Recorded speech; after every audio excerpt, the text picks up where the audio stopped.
How many of you have manifested?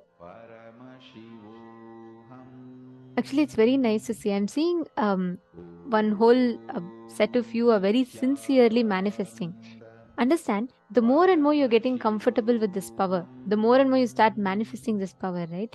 You'll have the experience that you'll start having. You will start having immense confidence with the powerful cognitions that Swamiji is revealing.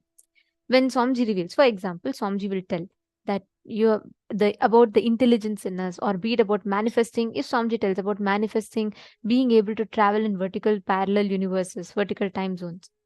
Logically, if you see, we'll feel like, oh, human beings, how can human beings do all this? Like divine beings can do. But with manifesting powers, when you start feeling the confidence, oh my God, yes, I can manifest powers. That means I can manifest this also. You will start having the confidence that yes, it is possible for me. That confidence will start happening in you. That is what power manifestation will give you all. Okay, Ma Salichan Sri Nitya Guru Prasadini. Excellent. Then all the others? Okay, great. Now, we are going to be entering into the next session where we will be understanding about one of the most important aspects, the Shiva Vidya, the essence as given in the Mrigendragama. Let us now listen to those revelations from Swamiji.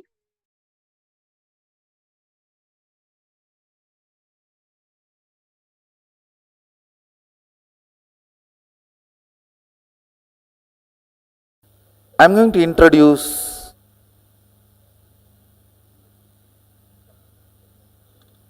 Mahasadashiva, all his aspects and dimensions. Even if you don't intellectually catch it, it's okay. Just sit. At least let your intellect knows he is beyond your intellect. Even that is also in a way catching it. Knowing that you can't know it also is in a way knowing it.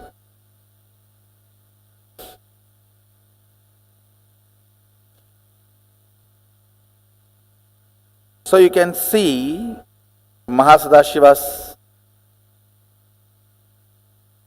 the way he describes himself in Agama with Adi Shakti. You can see him with 25 heads.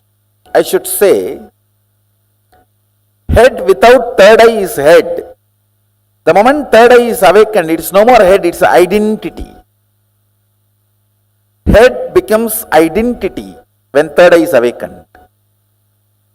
Till your third eye is awakened, even if your head is cut, no use. Nothing is lost. Because nothing worthy is there in the head. Once the third eye awakens only, you become an identity. So, because your existence is needed. Your existence is needed for you, for society, for humanity, for the universe. Till third eye is awakened, your existence is nothing more than this animals in the slaughterhouse. People look at that only as a next day meal. It's not looked as an animal. Of course, that is not right. That is the next. So you can see him having 25 heads. First layer 9, second layer 7, third layer 5, fourth layer 3, last layer 1. Listen, actually this 25 is not number 25. It is just countless. Any identity is part of Mahasadashiva. Then it is zillion or zillions and zillions. It's countless. Listen, first unit, length, all of you understand. Your logic. Breadth, your visualization or emotion, heart. Understand, as long as there is only length and breadth, only these two exist. But when the length and breadth gets matured to depth, not only depth is born, in depth there are many other things born. Listen, when there is a water and land, these two are separate two units.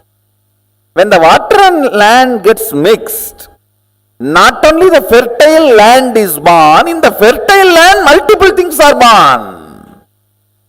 How many of you are catching it?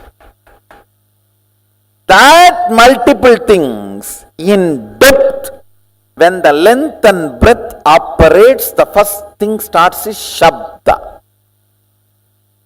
Shabda.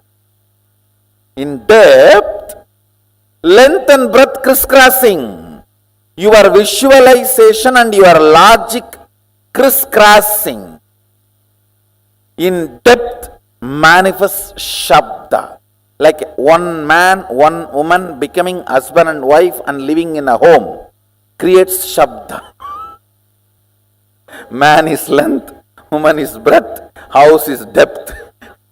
It is not just length, breadth, depth. Now the side effect starts.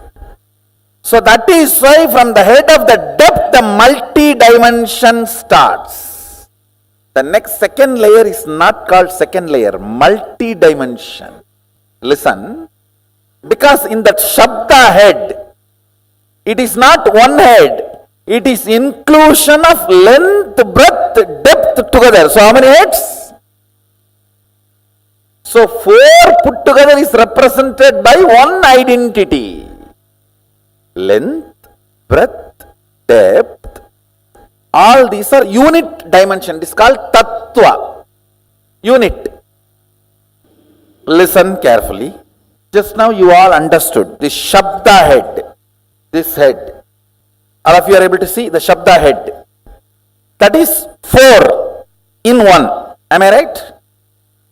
Which is not. Listen carefully.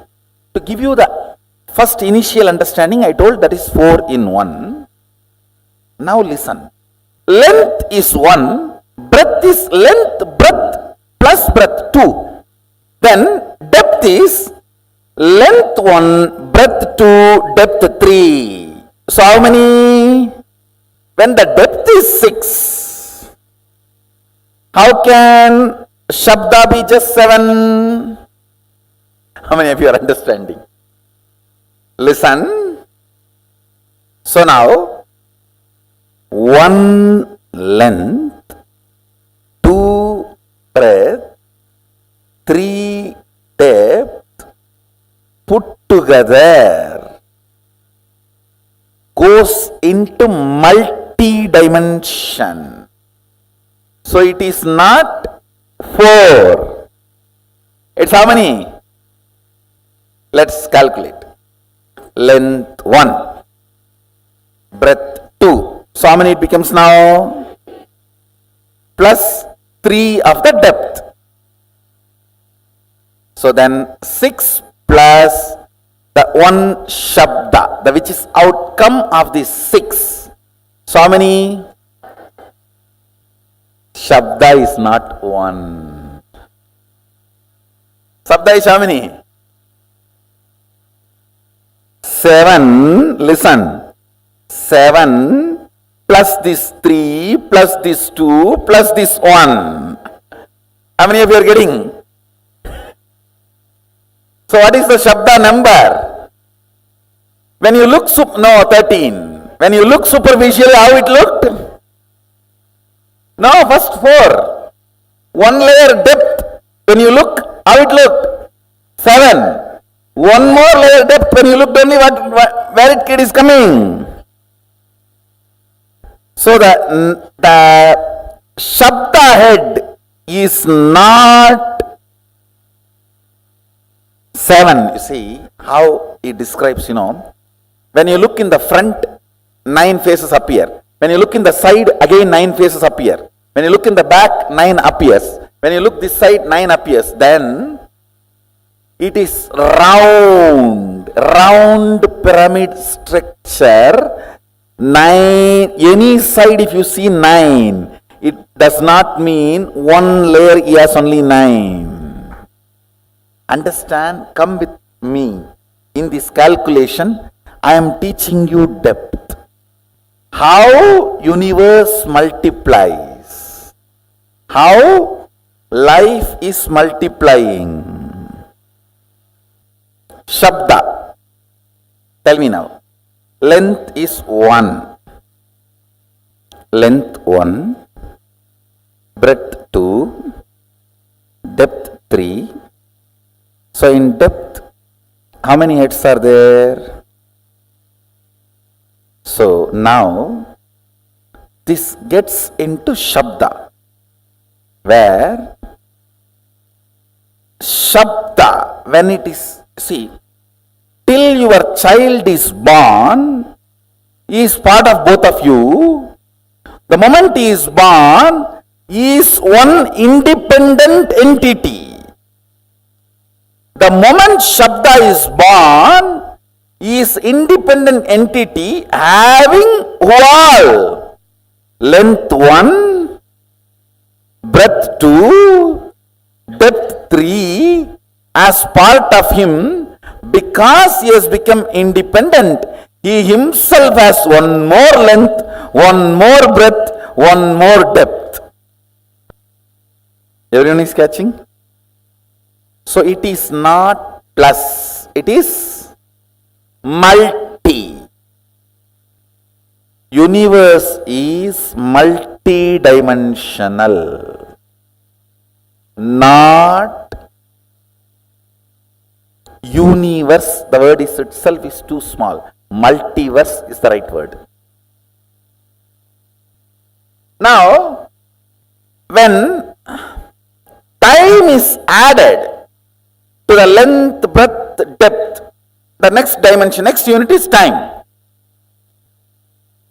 But understanding this in your cognition is very important. Time, when it is added, time is not fourth head, 4 head together, which is not 4, which is 1 plus 2 plus 3 plus 4. Because time is born now, it is 4. Now, when the time and Shabda gathers, forms Nada. Nada means defined sound. If the time, with the time when it forms rhythmically, it is called Nada. Shabda is wild sound. Nada is language. You understand the difference? Shabda is wild sound. Nada is language. Shabda is wild river. Nada is embanked canal. Nada Kala is pure drinking water. I'll explain about that next. It is in Nada Kala your will is created. Understand, your will does not belong to a language. Sometimes even what you don't describe will become reality because it belongs to intelligence. See, when you create a will to manifest power, your wordings will never be adequate. How many of you understood that? The word you generate for manifesting powers, your will, the words you generate will never be adequate instruction. It will be like a legal document only. Unsaid, unforesaid, foreseen, unforeseen. A person who can bring integrity to his thought current only can experience Nada Kala. Means while you are thinking, completion. Listen carefully. Listen. While you are making a will to manifest power, if you are not comfortable and complete enough about the instruction you generated, and you are feeling very unstable, little incomplete. I don't know whether I did it right and am I completely creating the... All this, how many of you are having? That is what is non-integrity with yourself. That is why insistence on integrity. You understand, integrity is not morality. It is a spiritual power. Ability to make a clear will. Hey, this is it. Leadership, integrity is one and the same. Chastity and integrity is one and the same. Listen now. I am not asking you to practice integrity as a morality. I am asking you to practice integrity to define your nada to nada kala. Means subtle purification in your thinking. Subtle purification in your thinking makes your whole body ecstatic. The nada kala. Understand, this whole detoxification is to raise your shabda to nada, nada to nada kala. To bring you more and more integrated to your thinking. That's all, nothing else. What you want, if you can tell yourself, you can get it because you are Mahadeva. Understand? Length 1, breadth 3. How many of you are understanding? It's not 2. It is 1 plus 1 plus this one, 3. Depth 1 plus 3 plus what? 3. 1 plus 3 plus 3, 7. Because the moment depth is born, that is 3. The moment child is born, you can't keep him as you want. Because he is born out of you does not mean he will be under you. You always have this stupid thing, equating him also as equivalent to you. No, he is both of you put together and his own craziness. You never value his craziness. Understand? That is why you are shocked when you see his craziness. So now, what about time? You yourself calculate. 1 plus 3 plus 7. So what is the number? 11 plus 11.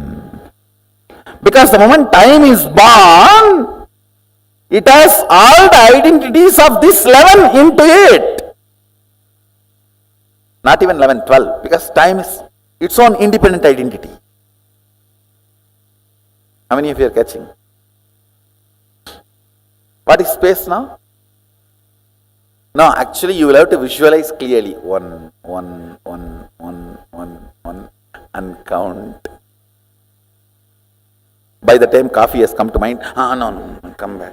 1, 1, 1, 1, 1, 1. I am not confusing. I am making you guys understand the futility of your mathematical length. I am just making you guys move to the next level. How many of you are catching what I am saying?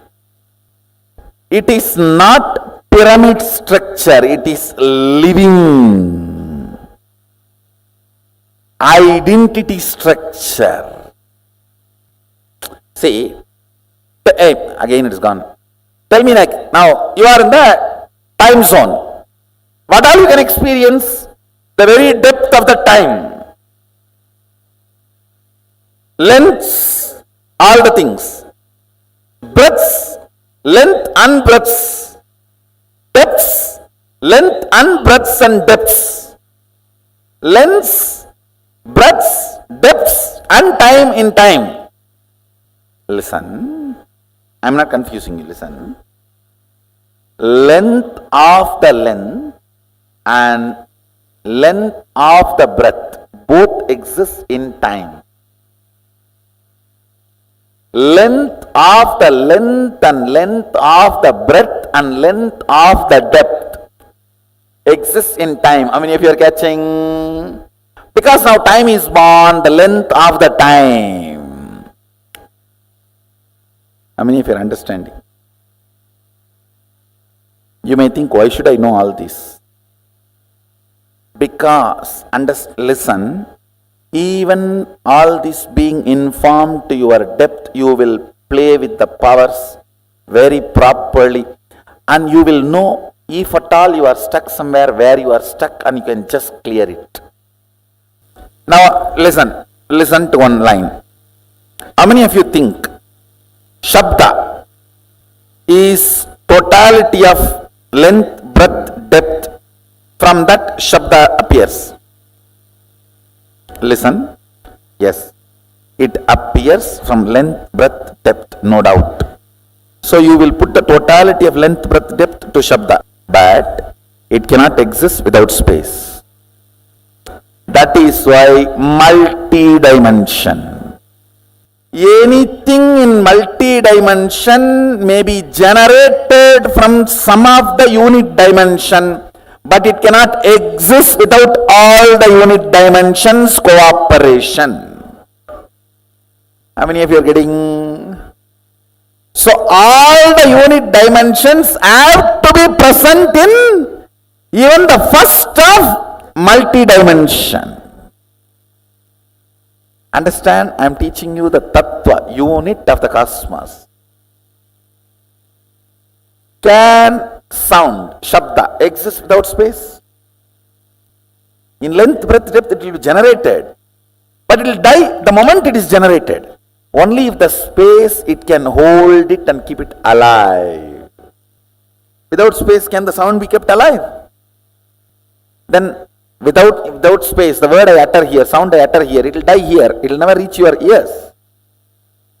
It reaches your ears because there is a space. How many of you are understanding? So, multi-dimension means all the unit dimensions have to be present there. Multiple dimensions means all the unit dimension and multi-dimensions have to be present there. Now calculate.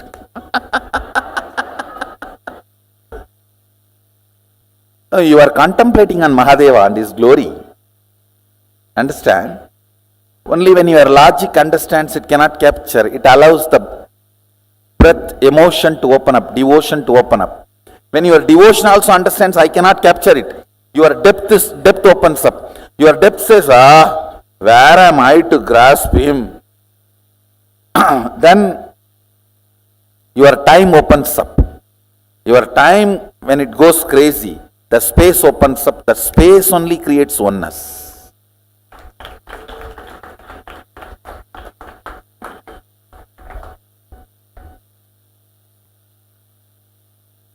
Listen, engaging with infinity is not to measure it, but to get disappeared, dissolved into it. So till you dissolve into it, you have to engage with it. You cannot say, oh, it is infinity, so I am sleeping. No. That is not, you have to calculate now. You have to engage with infinity. Oh, it is infinity, I came to conclusion I am sleeping is Vedanta. No. In Agama, you engage with infinity. Each of you, the numbers you arrive, that many number of powers you are going to manifest. Then decide. Engaging with Mahadeva. He is proposing, will you become me? Understand, engaging with Mahadeva, engaging with infinity.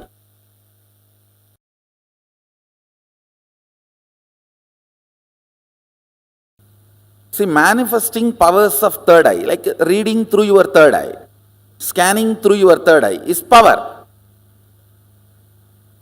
But understanding the fundamental principle, unit, tattva, why you are able to do? Because you connect your third eye with a third eye which is already awakened, your master's third eye which initiated you. And that third eye is connected with all the existing third eye. Then, the power you manifested through your third eye is not limited to your third eye. You can read through any third eye. That is what is powerful cognition. Understand? Now, if you have manifested 56 powers, one powerful cognition, you will manifest multiple 56 powers. 56 into 56. Because each power, when you manifest powerful cognition, you will manifest through any body available anywhere. Understand? Don't get overwhelmed. Don't feel crazy. Feel gracie, not crazy.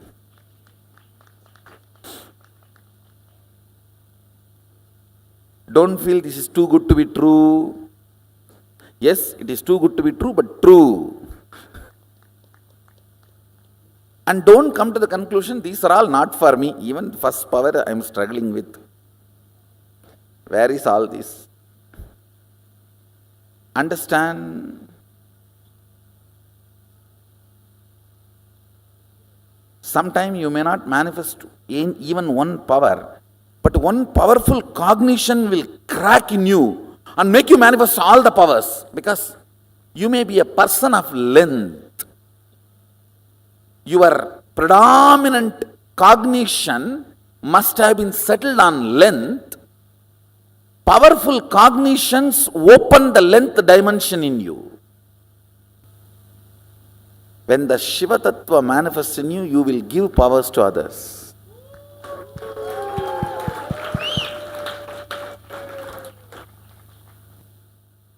Powerful cognitions are the highest software with which your life needs to function.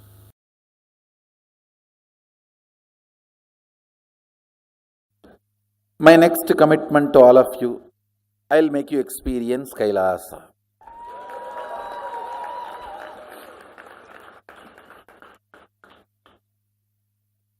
The very light of KAILASA removes all the blind spots in the beings.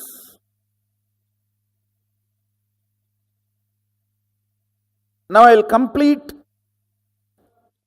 Vidya Tattva and Shiva Tattva, both, and make you experience the 11th dimension.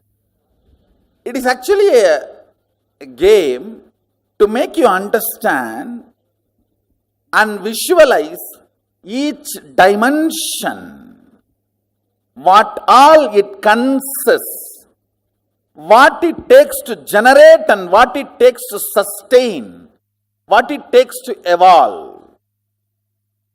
When Shabda is generated, how it is sustained as Nada and evolved as Nadakala.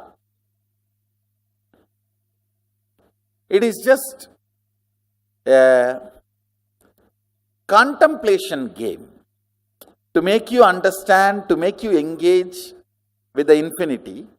I'll just show you a simple video. How many of you saw that antimatter? I just shared in my Facebook page. I'll show you and then I'll talk to you guys about it.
How many of you teleported successfully at least once? Raise your hand.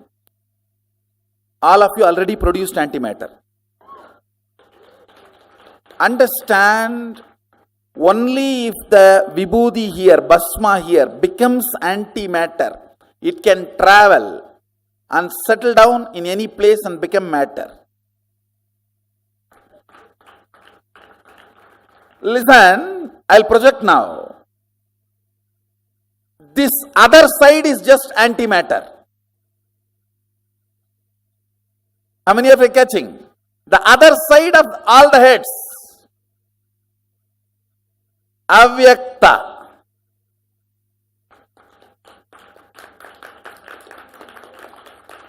Understand? Now I have given one side. The other side is avyakta. Avyakta means antimatter, unmanifest, which exists but does not have any of the positive perceptive qualities of this vyakta. Listen, vyakta means which exists and can be perceived with a positive definition. With the positive definitiveness which you can perceive is manifest, vyakta.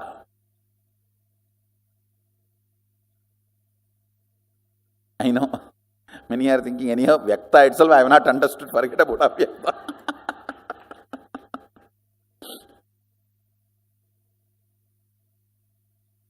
ஏண்டா மேக்ஸில் 100 mark வாங்கின, இங்கிலீஷில் ஏண்டா 20 mark வாங்கியிருக்க, அது பக்கத்தில் உட்காந்து எழுதுன கேள்றா, என்ன ஏண்டா கேட்குற? Means one father is asking his son, in maths you took 100 mark, why in English only 20 mark? Father, you should ask that to the fellow who was sitting next to me and writing the exam, not to me.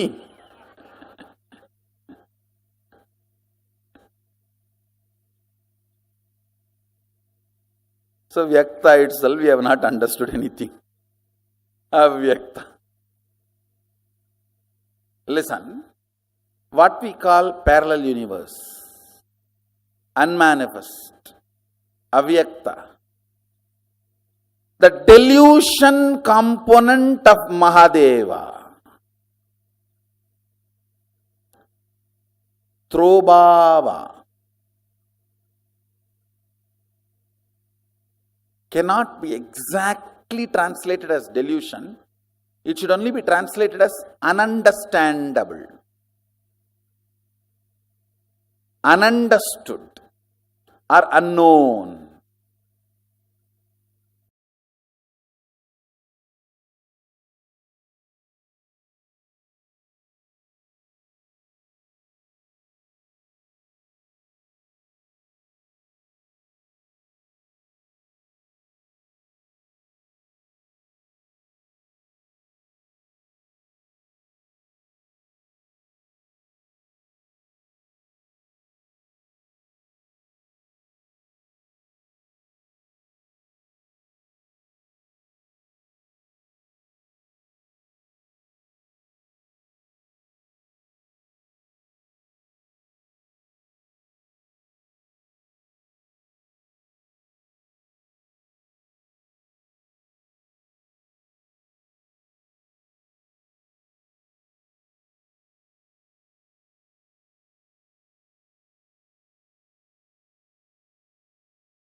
Nithyanandam. Understanding this one truth about how awakening the brain grooves in your inner space, awakening, activating the brain grooves, and how you can cognize Paramashiva just by cognizing Paramashiva, how you can awaken your brain grooves. Just the way Swamiji explained, right? The unit, multiple, and Shakti. Where Swamiji is explaining about each phases of Paramashiva, length becoming breadth becoming depth. Along with depth, Shabda gets generated. Then when depth becomes time, depth and time merges, Nada gets generated. Such an amazing truth, right? And along with Nada, Bindu gets generated. Bindu Kala, and Atma Kala. So Amrita Kala, sorry. So in space, we get the 5 aspects generated in us. Swamiji said, just by cognizing this one thing, just by visualizing the 25 heads of Sadashiva, physically your brain, to comprehend it, will develop new grooves. That new grooves is what will help you in manifesting powers. Your brain needs to awaken. It needs to have the right introduction about you to you. Please listen very carefully. This is a very, very important truth. How many of you are listening? Can you all put yes in the chat if you're listening? Nithyanandam, how many of you are in Bhuloka? How many of you are listening? How many of you are in Jagrat state of consciousness? Okay, interesting. Come on. All of you, please settle down. Come in front of the camera, please. Nithyanandam. Very nice to see so many Chinese participants sitting so sincerely through the day. And even despite your night time, so many of you sincerely sitting. Very nice. Okay, Ma Jyoti Konda, Nithyanandam. Okay. See, listen very carefully. It's very important that you have the right introduction about you to you, within you. Cognizing Mahasadashiva, understanding the different phases of Mahasadashiva will make you literally your brain will force itself to develop new brain grooves. Because you cannot cognize Mahasadashiva with your normal limited logic. Just every moment, how you introduce yourself to you matters. How, based on what you identify yourself with.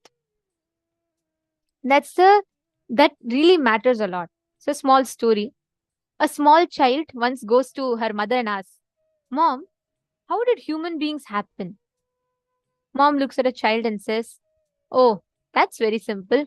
God created Adam and Eve and they created kids. They created more kids and those kids created more kids. And that is the way human beings have come." The child was excited. But after a few days, the child forgot. Again, the child goes to her father and asks, "Dad, how did human beings come?" The dad says, he takes the daughter and he says, "Look, very simple, dear. Human beings came from monkeys long, long time ago. In the olden days, there were only monkeys all over on our planet. There were no people. The human race evolved from the monkeys." Now this girl gets thoroughly confused. She's like, "What? When I asked mom, she said we all descend from Adam and Eve. When I asked dad, he says we're all evolved from monkeys." She's thoroughly confused. So she decides to go back to her mom and she decides to ask. She goes to her mom and says, "Mom, you said God created Adam and Eve and then the human race happened from them. But dad says that long, long ago there were monkeys and we came from them. Which is true?" Mom laughs and she says, "Very simple, dear. I told about my side of the family. Your dad told about his side of the family." Understand? You can see yourself as a divine or you can see yourself as a monkey. But never forget, whatever you cognize yourself, it is your choice. You knowing about Mahasadashiva, you can either think, "Oh, this is my grand introduction." Or you can think, Oh, this is just about all the things that is, that's all. What is it? How is it relevant to me? Both ways, it is your choice.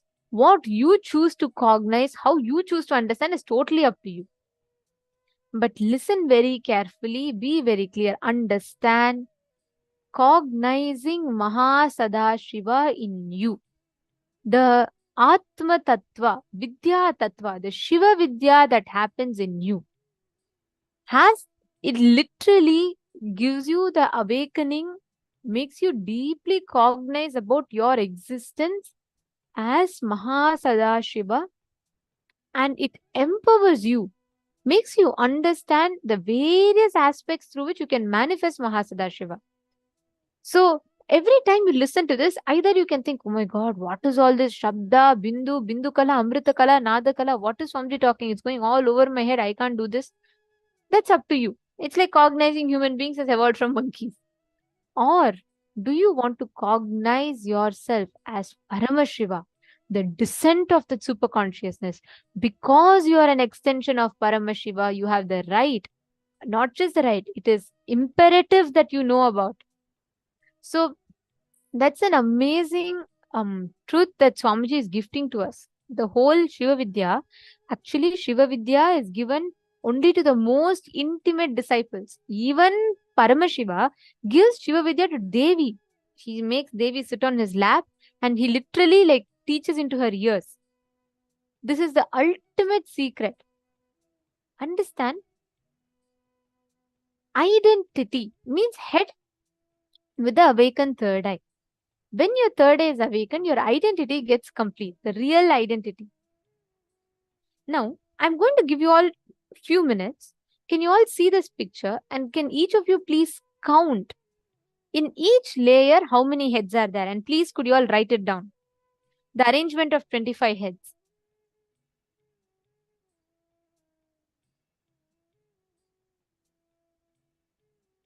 I request all the participants to please take a few minutes, look at this image as shown to you all, and pen down from there how many heads do you see? How many heads in each row?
Okay, all of you have written down, I hope. You see, many of you who have already posted also. Great. Now, all the participants who have posted, yes, it's right. As you know, it's 9, 5, 7, 9, 7, 5, 3, and 1. So that's the number of heads of Paramashiva in each of the rows. Now, we're going to enter a very important session. As we had mentioned earlier, this today's day is completely based on understanding about your brain and rewiring your brain. Okay, I have a question. Whenever many of you see that there are certain actions that you do, like a pattern, like you are not conscious of it, you just do it. Like, for example, you want to go to your office, you just get into your car, you're aware that you're getting into your car, and after that, your mind is somewhere else. Your body is driving the car automatically, you're waiting on the signal automatically, you're crossing automatically, then you're going, and exactly when you land in your office, you're like, oh, okay, I'm here. I came to my office. You come back to your consciousness. How many of you see like these situations where it's like your mind is almost like an autopilot mode? Your brain is more like in an autopilot mode. How many of you have seen like this? Please post in the chat. Come on.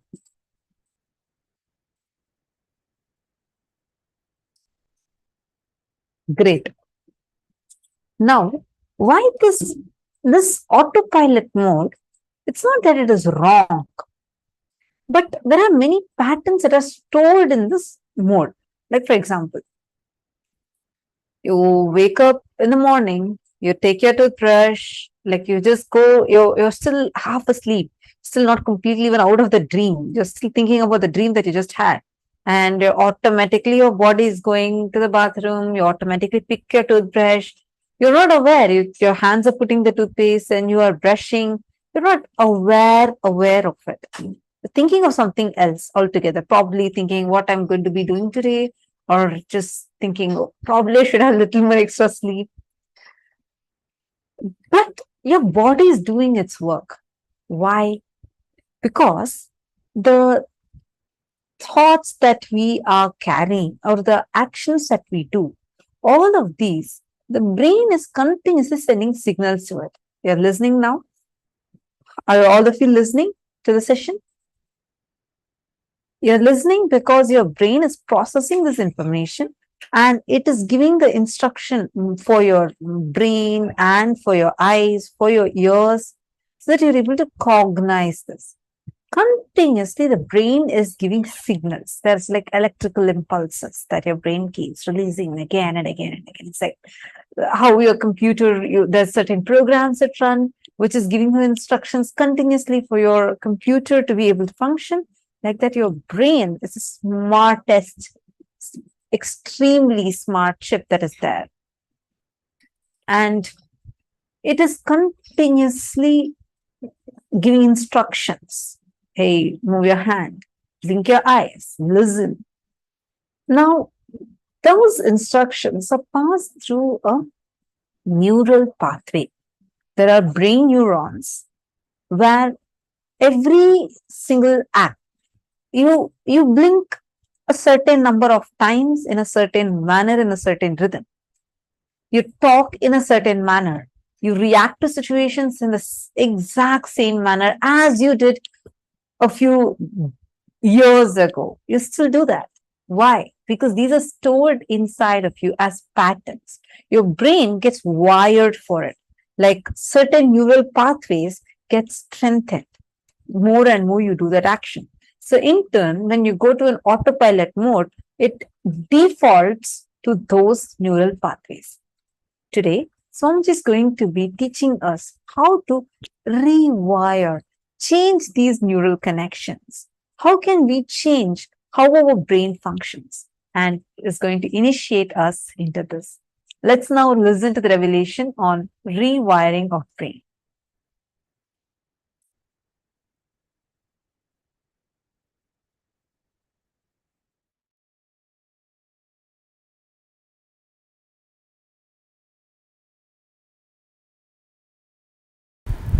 from monkey to man, the whole breakthrough started just by one simple act. One monkey started walking with the two legs first time. Surely he must have felt very awkward. Other monkeys would have made fun of him. They would have teased him. A lot would have happened. They would have even boycotted him from the community. He would have faced social boycott, whatever. For some reason he decided to walk with two legs. Understand? That brought the first breakthrough. When monkey started walking with the two legs, the intense blood flow to the brain started going with less speed. Less speed means more possibility for the subtle grooves to develop. More subtle grooves means more subtle activities, possibilities opening up. Means more subtle abilities manifesting.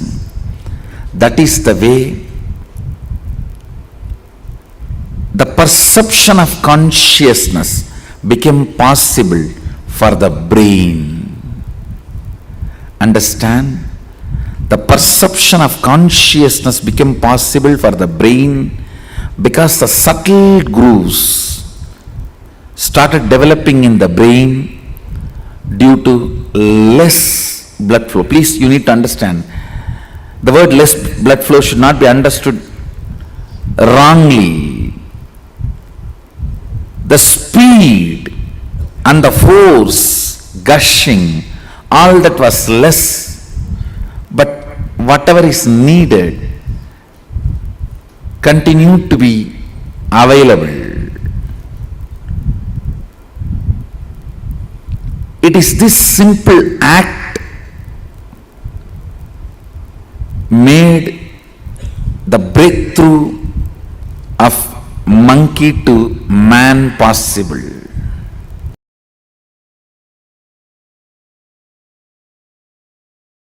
Getting refined is spiritual growth.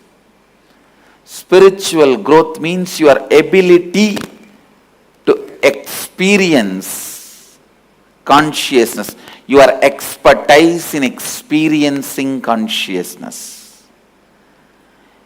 Your expertise in experiencing enlightenment is spirituality, nothing else. The subtle mind with tremendous awareness, the whole blood flowing into the brain, what your brain can catch as the experience of consciousness, subtlety of that experience, your expertise in catching the experience of enlightenment, pure consciousness, that defines how much you have grown spiritually. Understand, your spiritual growth is not defined by whether you have become brahmachari or a swami or a kotari or a tanedar or a mahant. No. It is defined how much you can catch the experience of consciousness, your expertise, the ability of your brain's power, ability of your brain's expertise, the subtle grooves of your brains, its ability and expertise to catch the experience of consciousness. The experience of consciousness, that makes that makes experience of that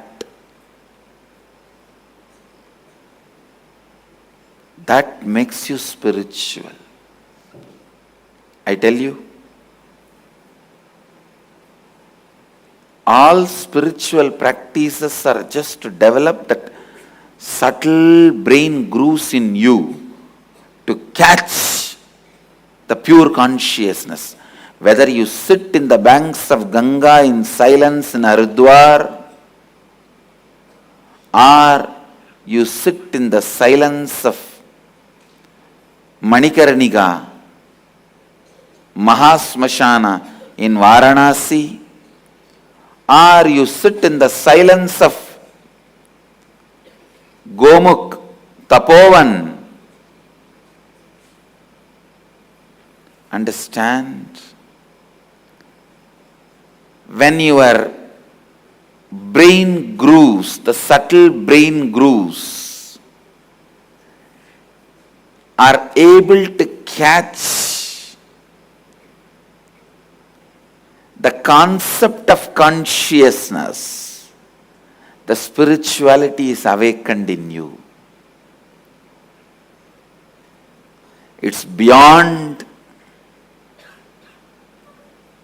body, mind.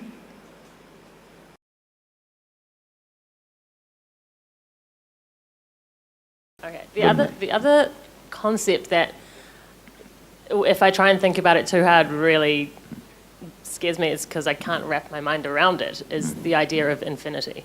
Like the idea of... You don't have to think. You can't grasp unless your brain grows that subtle grooves which gets awakened by Kundalini.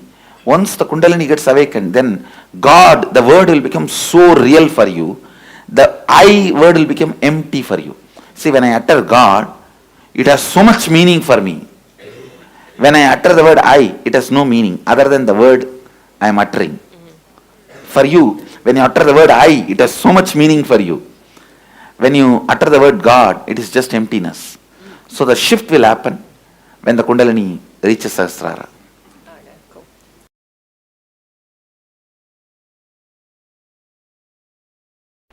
Every object creates some subject in you. When you see even the photograph of a food, well organized, idli, chutney, sambar, gongra, urga. If you are a non-vegetarian person, all those non-vegetarian items, the moment you see the photograph, something is triggered in you. It's one small example I am giving. I can give hundreds of examples. Whether it is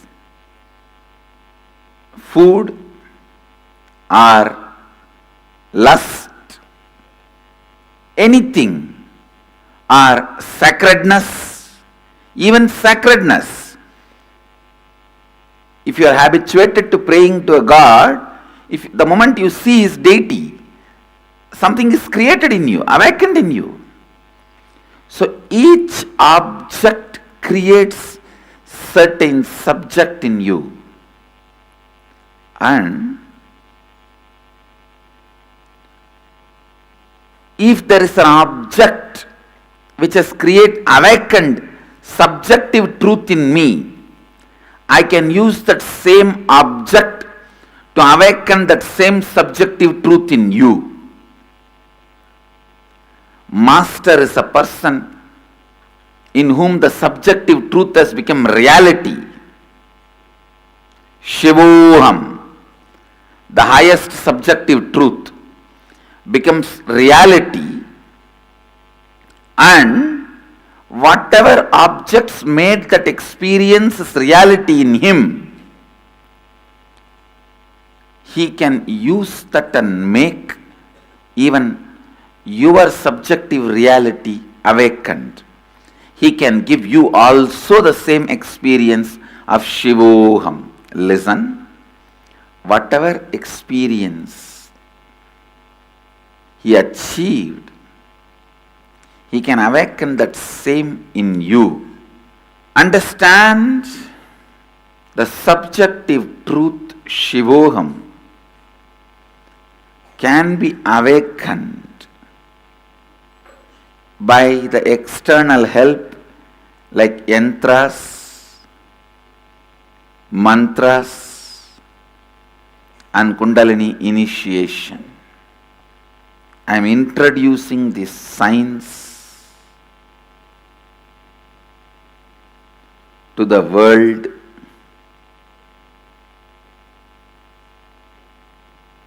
It was available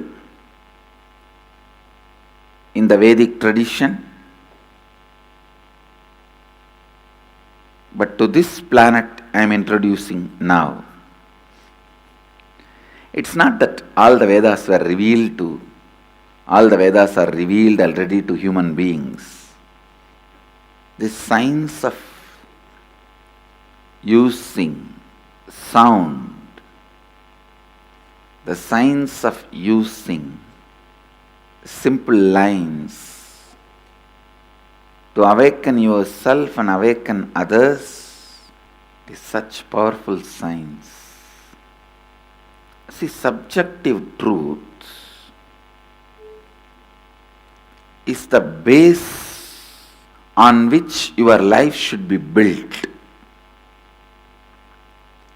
Subjective truth is the foundation on which your life should be built. If you do not build a conscious subjective truth like Shivoham, the ultimate truth, unfortunately you will be building your foundation, your life on your low inner image, incompletions, your fear and your greed. On your fear and on your greed, you may start building your life. First, choose conscious inner image. Shivoham. First, choose conscious inner image. Shivoham. Please understand, enlightenment is building your life on the right foundation, subjective truth. It is on the right foundation, subjective truth. Cherish Shivoham again and again. Strengthen the truth Shivoham again and again. Live the truth Shivoham again and again. Meditate on this great truth again and again. This truth Shivoham, once it gets rooted in you, doesn't allow your inner image, mamakara, to weaken you. It doesn't allow your inner image, mamakara, to weaken you. Understand? I'm just trying to get the right words.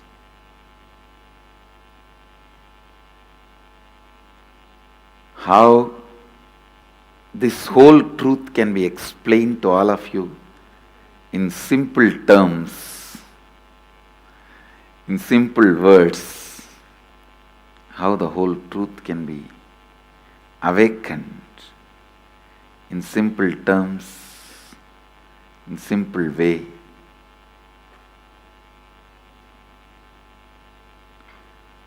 understand subtle grooves of your brain when it starts understanding the happenings inside you, it can understand any mathematics, any science, any chemistry, any geography, any history. See how you remember your past, the same way only history is written. That is a formula of history. How you remember certain facts, exaggerated, certain facts neglected. Same way, mathematics. What all the basic understandings you have to add, subtract, multiply, divide. If you can grasp the happenings inside you with a subtle sensitivity, you can grasp any happening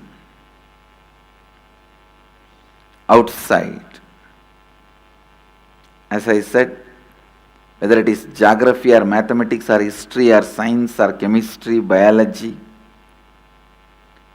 everything in the outer world you can understand if you can grasp the subjective truth. That is why I am saying the subjective truth, you need to let it sink in you, get soaked in you. Let it be soaked in you. Let it sink in you. Just like how food, sex, all this becomes a bio-memory of ordinary man, this Shivoham, experience of enlightenment, should become bio-memory.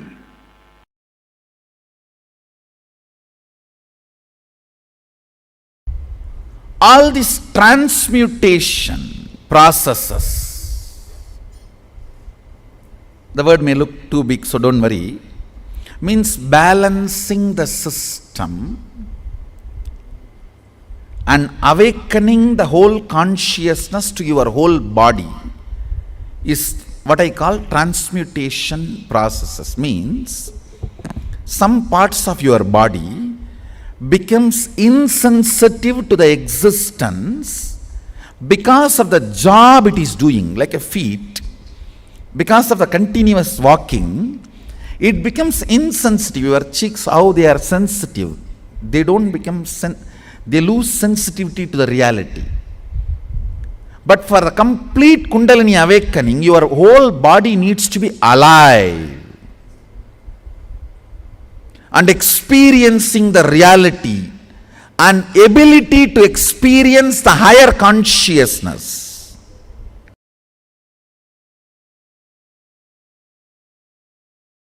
What is possible and not what is not possible is defined as part of the language. Rajaji, from my experience I tell you, all the people whose mother tongue is the language with multiple option words, for example, just for this one, Sanskrit may have 300 words. The multiple option word mother tongue people have a very high developed brain grooves. From my experience I saw. So in a way I will say, for example, if you utter a word cow, and the time it takes for the English person to grasp the visualization of the cow, and a Sanskrit person, ko, and the time it takes, at least 100. Means the person who knows the Sanskrit catches it less than 100th time with a more precision, because the words there is wide option. So brain by its nature requires to be in high alert when you handle that language.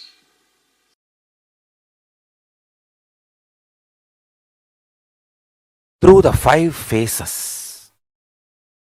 Paramashiva does manifestation, maintenance, rejuvenation, pulling out of delusion and liberation. Satyojata, Tatpurusha, Vamadeva, Ahora, Ishana. These are the 5 phases. He resides in his Supreme Paramashiva Swarupa as Ajomuha or Adhomuha, unborn, beyond form, formlessness. Is Paramashiva Swarupa. That Paramashiva Swarupa manifests with these 5 phases as Sadashiva, Tatpurusha, Vamadeva, Ahora, Satyojata, Ishana. 5 phases he manifests and does the Panchakritya, Srishti, manifestation, Sthiti, sustenance, Samhara, rejuvenation, Trobhava, pulling out of delusion, Anugraha, liberation. Understand? He does all these 5 jobs.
Understand? Still human beings don't know.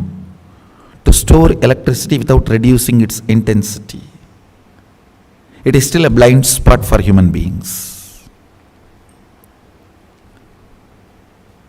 Because from the ancient texts, when they translated and tried to grasp and grab, these guys who are trying to grab and grasp, their brain was not that evolved. The brain grooves were not that evolved. Understand? Only a brain grown in vegetarian body. When I say vegetarian body, at least Last 3-4 generations the body should have been vegetarian. Understand?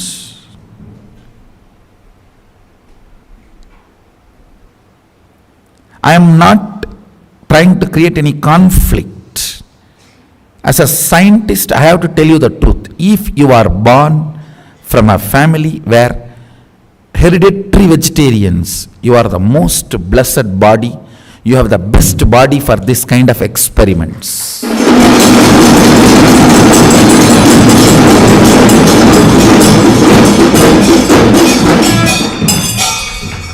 I am telling you. I am not trying to put others into depression, and I am not trying to put others into low mood and all that. When I need to reveal the truth, I have to reveal the truth. If you are born from a vegetarian family, at least where few generations they were all vegetarians, and you are also a vegetarian, I tell you, if the Vedas are inserted into your system, the agamic circuits are inserted into your system, without any blind spots, it becomes reality. I tell you, all the Hindu gods and goddesses, their forms are nothing but the circuits seen by our rishis when they manifest those powers. The light circuit appears in the brain. For example, the knowledge, the light circuit appears in their brain is Mahasaraswati.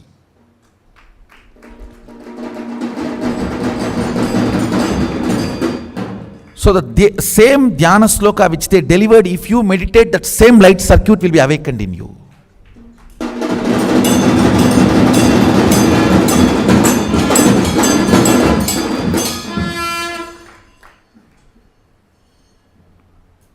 That is why the dhyana should be done with the dhyana sloka, not some shunya. சொந்த காசில் போய் சூனியம் வச்சுப்பீங்க. இருக்கிற சூனியம் போதாதுன்னு எவனோ AV விடுறான் சூனியத்தியானம். All dhyana should be done with the dhyana sloka.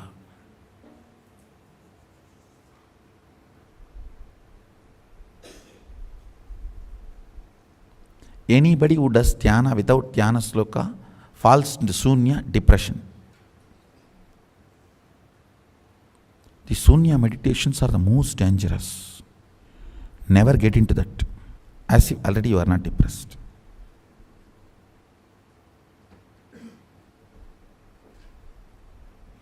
It is like a pig feels too dirty smell and puts the nose into the drainage. Only if you take the face out, head out, the nose can smell the dirty smell. So put the nose into the drainage, no smell is felt, you see. That is what is depressed people putting themselves into sunya meditation. Understand? What I will call an organic brain, you know. When you read a dhyana sloka and understand, just if that form you are able to carve it in your brain without missing a leg or a hand or a neck or a ayuda or any part, you are an organic brain.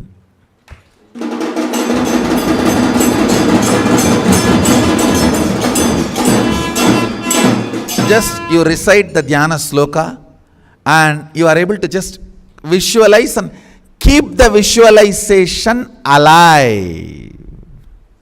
Your brain is organic brain.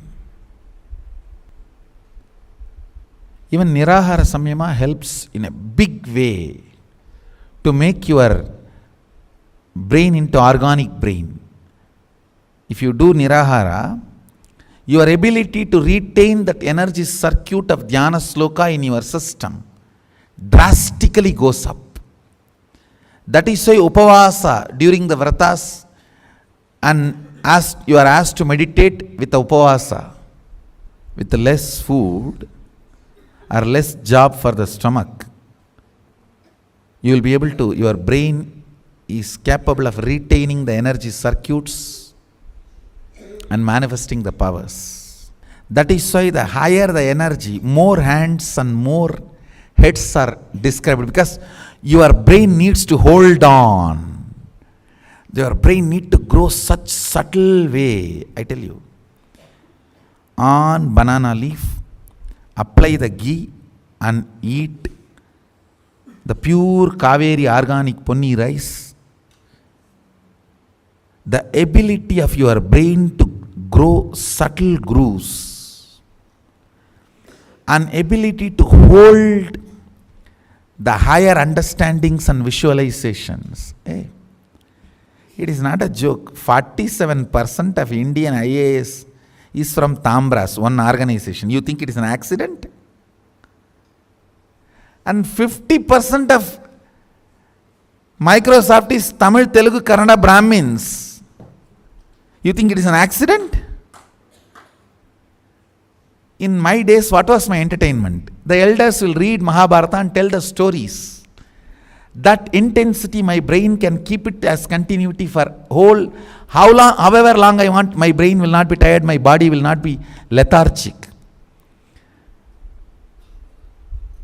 Intensity kept continuity is usage. Intensity not kept continuously is abusage.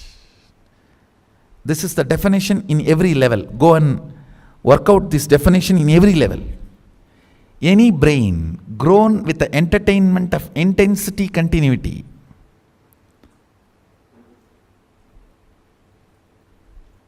thanks to late invention of television.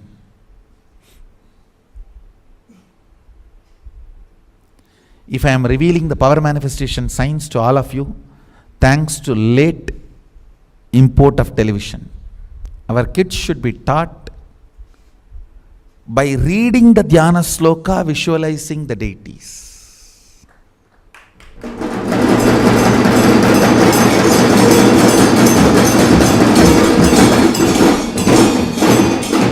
And drawing them or carving them or making them with your own hands.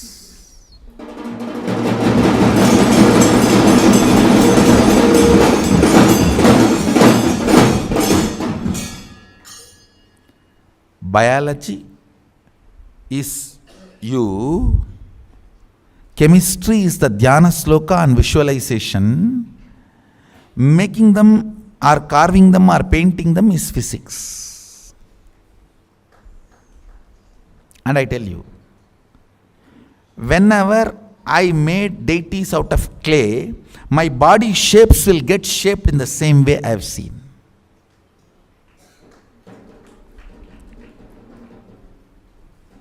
I have seen that happening in my life.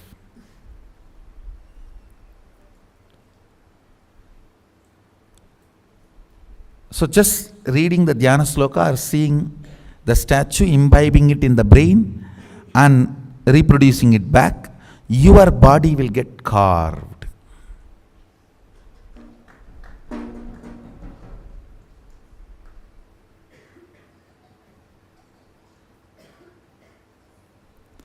These are all the ways. Basic education is this only. This is what is called primal education, not primary education. Primal education.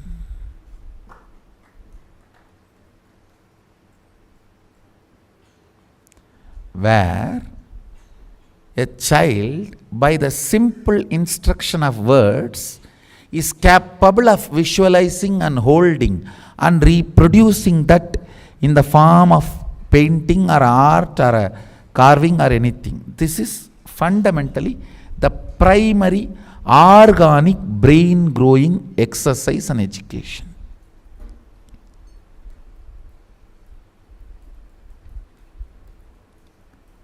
This kind of brain can cut across chemistry, biology, physics, anything, geography, anything. See, fundamental of the Vedic education is the. D means capacity to cut across and understand anything in the universe. That is what is given to you as an initiation as Gayatri. Bhurvuvasvaha tat saviturvarenyam Pargo devasya dhimahi diyo yo na prachodayat. Let me meditate on that which awakens my Dhi, ability to cut across everything and see.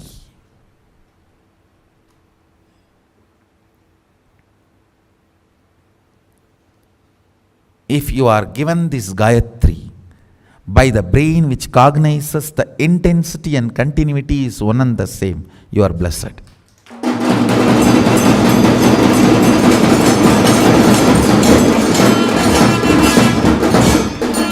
Because this seed will work in you with this Saktipada.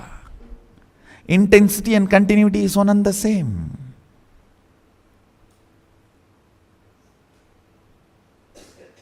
Understand?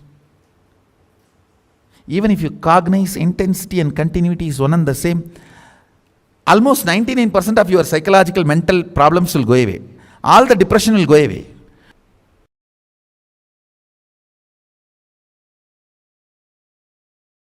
When your body is filled with sexual hormones, especially when your body is getting sexually matured between 14 to 21, if you do the tyaga of sex, between 14 to 21, renounce sex, I tell you, you will build the best body and mind, and the kind of the natural selection process your DNA will go through and the kind of a system you will build, oh God, you will have an amazing capacity to receive information, process and make decision. Something called Di, Meda, Buddhi gets awakened in your system. Brain develops some most subtle grooves which receives information from multiple direction, processes them and reveals the reality and gives you the decisions, I tell you. Anyone renounces sex and sexual fantasies between 14 to 21. I am not saying renounce for your whole life, no. I am only saying at least 14 to 21, renounce. Your DNA will go through its natural selection process with a quantum jump. It knows what kind of a jump it need to take, especially the cognition with which you sacrifice sex. That powerful cognition will attract multiple powerful cognitions from cosmos and insert all of that powerful conscious decision making in your cognition, in your conscious decision making system. You will create such an amazing body. That is why celibacy between 14 to 21 is called science of living like God, Brahmacharya. Science of living like God. After 21, I am telling you, till 60 give birth. 3 kids per 2 years. Need to give more birth. I am not saying be celibate forever. But this 14 to 21, when that whole gushing happens, you see, your internal organ, intra-organ, everything develops the way it is going to respond. That it's almost like your inner software gets written. That 7 years. During the time, Tyaga of sex does something extraordinary to your body internal organ, intra-organ, and superconsciousness.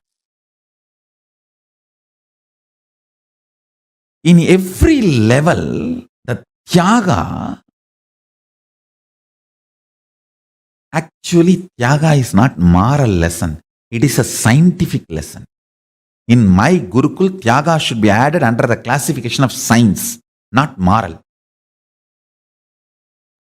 It's a science of living, not morals of living. No.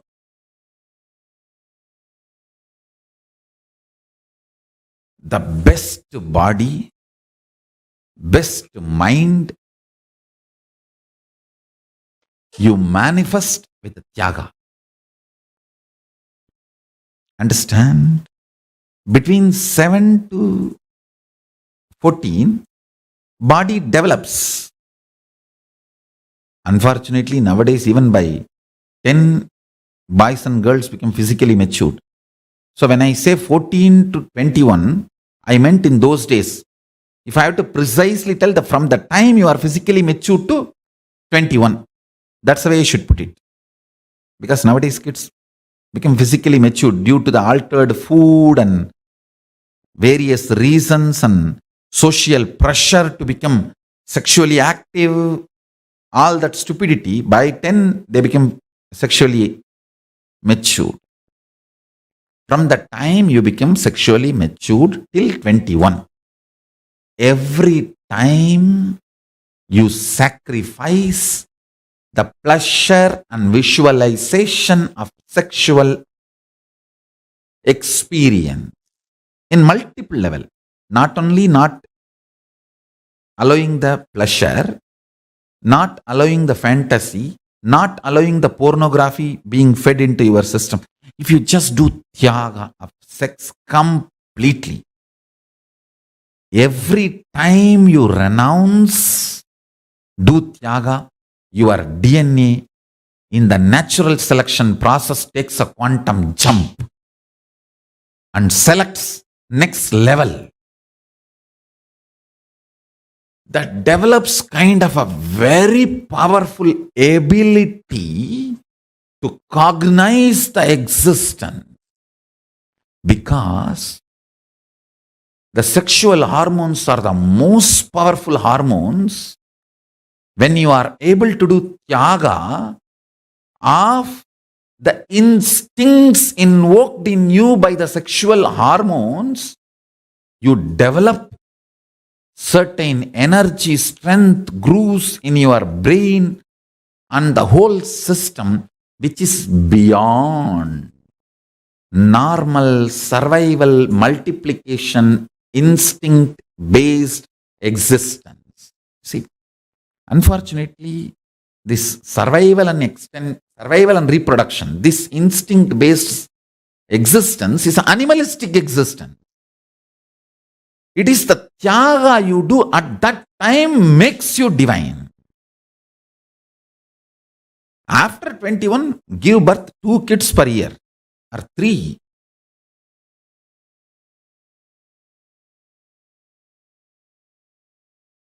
It is necessary you to evolve a brain, completion, patience,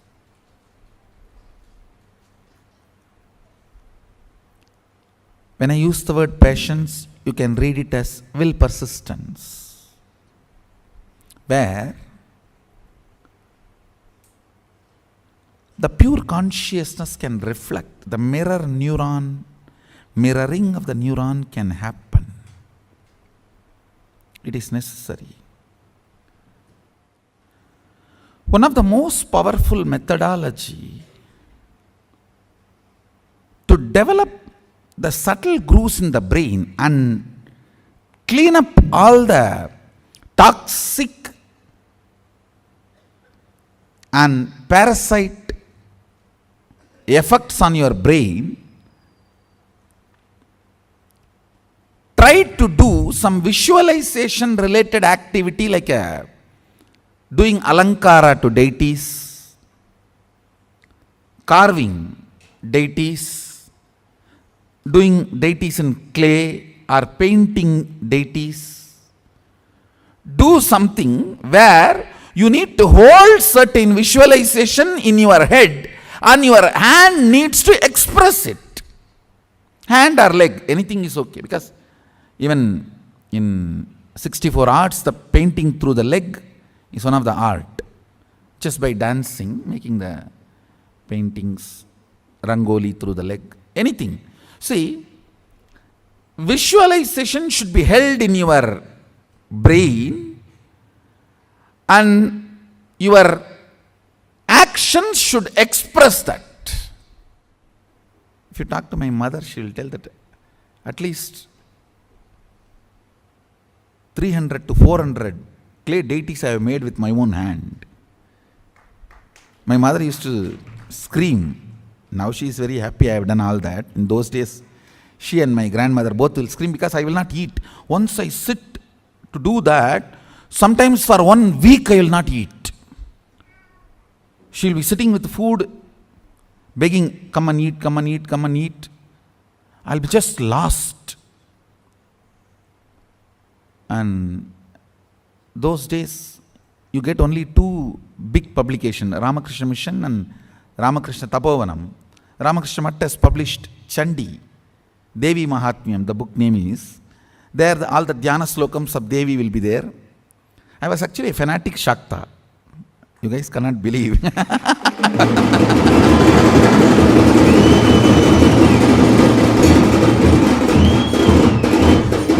No, not that I hate Shiva, not that, but very fanatic Shakta means I'll pick up only Shakta books, Shakta deities and make only Shakta everything. That is a Shivalinga I have. Mahadeva gave. Devi I have only I carved.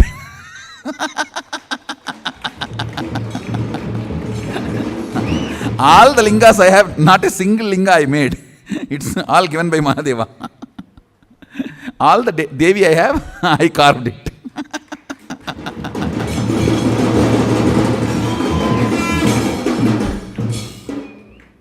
In that all the description will be there, how she looks and how she has all the hands and everything.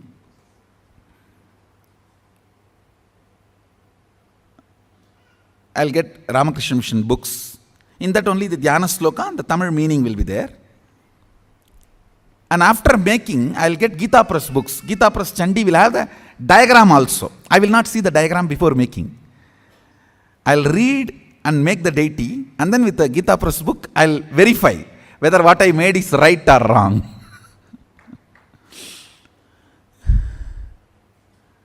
In those days, only 2-3 of these publications you will get.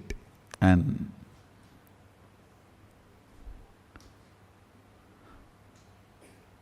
all this really helps a lot to understand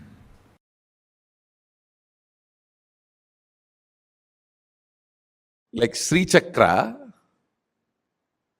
Sri Mandala. There are many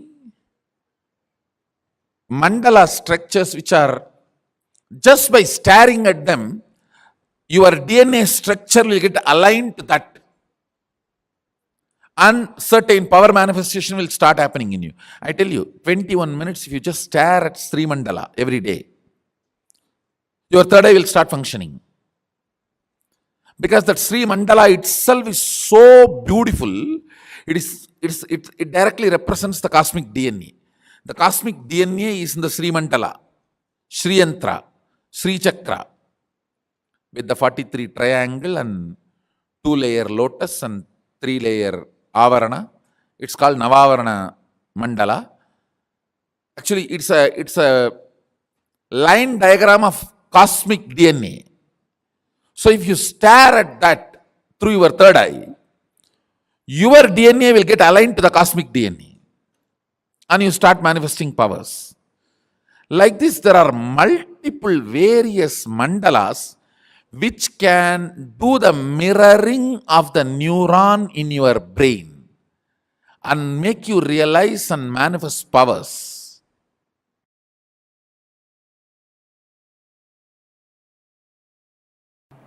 I should tell you, biggest enemy in your life is taste for anti-life.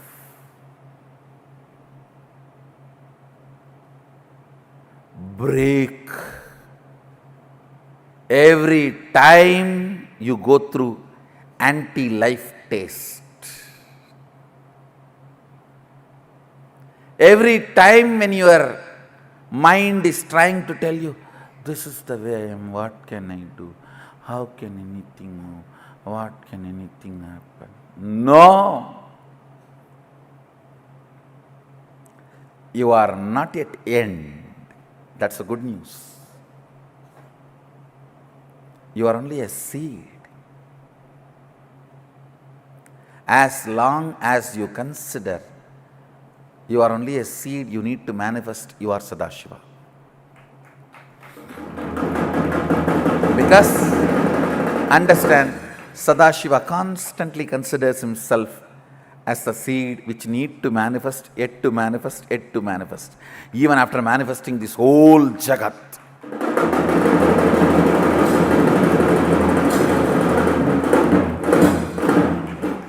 even after manifesting this whole Jagat, making all the human beings walk straight, developing the most subtlest brain grooves, still he comes down to make you manifest all the powers.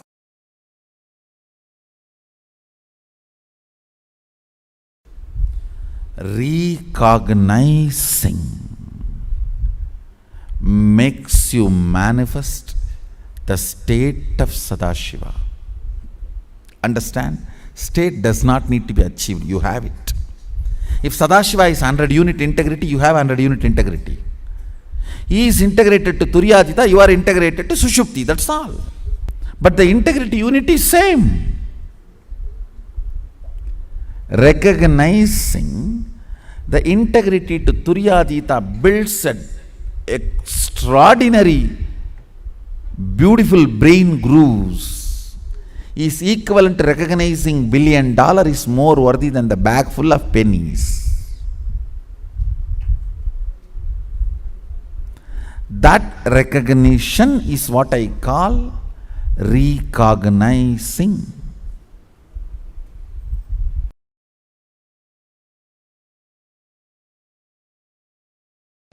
Listen, I'll repeat once more. Alchemy is nothing but using the 11 dimensions of the universe, tuning the 25 states of consciousness and achieving, radiating the 5 aspects of Sadashiva.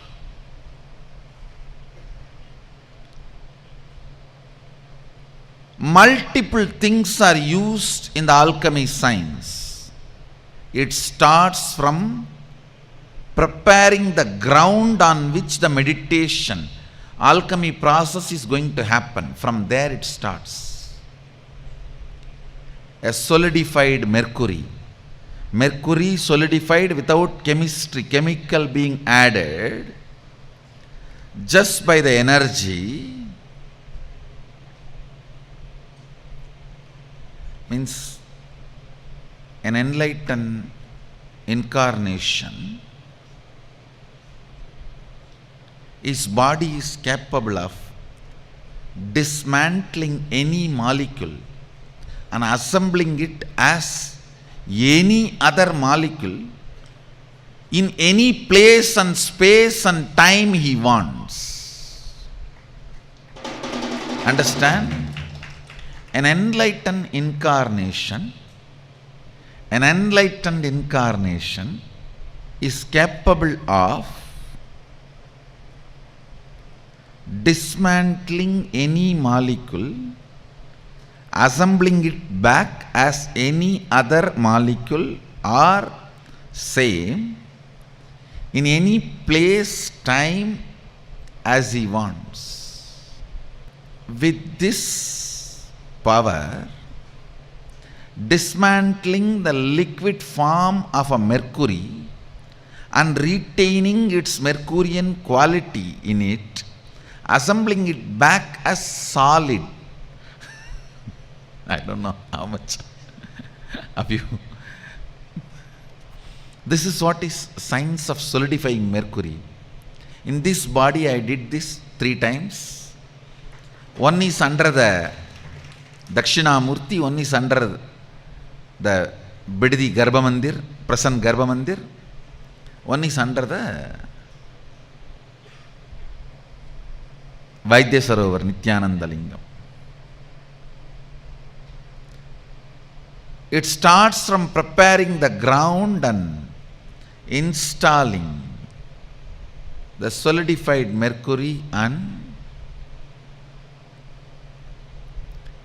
installing proper yantras, mandalas, as per the instructions of Sadashiva. Even the breathing space where the people who go through the spiritual alchemy process, even the breathing space is purified by the traditional powerful incense and perfumes. The highest understandings about life, highest understandings about the universe, highest understandings about the Sadashiva, all that becomes a permanent experience. It is like making the most powerful subtle grooves in the system.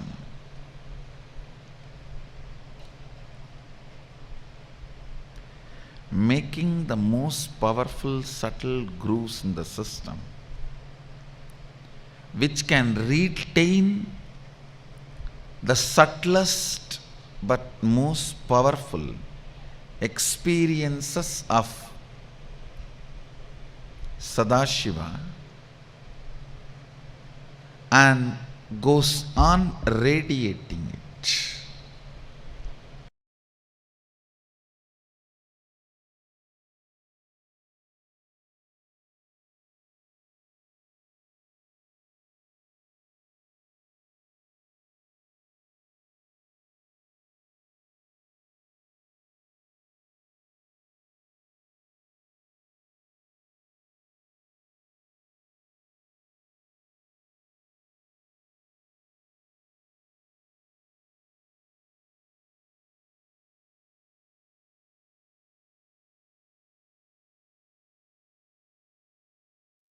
There's one truth that Swamiji revealed about rewiring the brain is one of the most practical and most easiest way you can experience the awakening of your brain grooves.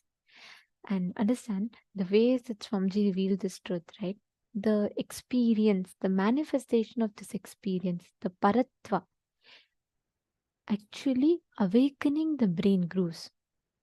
When you manifest powers,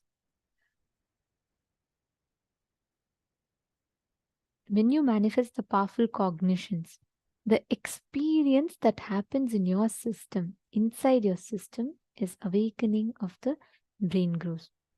Literally, your brain expands, your whole brain feels alive, awakened. That experience is what happens when you awaken the brain grooves in you. And what Swamiji revealed in this session for all of us, such a beautiful, like only Swamiji can map amazing truths in the most beautiful way. Like Swamiji said, the spirituality is defined by how much you can catch the experience of consciousness. Your expertise, the ability of your brain's power, the brain's expertise, subtle grooves of your brain, its ability and expertise to catch the experience of consciousness. That is why, if you see in our Vedas and Agamas, all Gurukuls, all the education system everywhere, it'll be centered on giving the experience of mapping the brain grooves, like awakening the brain grooves by seeking to people. If you see, that is why how much ever people experience, all the experience that people have regarding this, it'll always be experiencing seeking, ultimate seeking in them. Can I request each of you to take a minute or two and post your powerful cognitions in the chat, please? Just take a minute or two and please post.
The subtle brain grooves in us, the awakening of these subtle brain grooves happens in us when we cognize the subtler truths of the cosmos. I'll tell you the story. There's a very beautiful story of a great disciple called Satyakama, right? Satyaketu.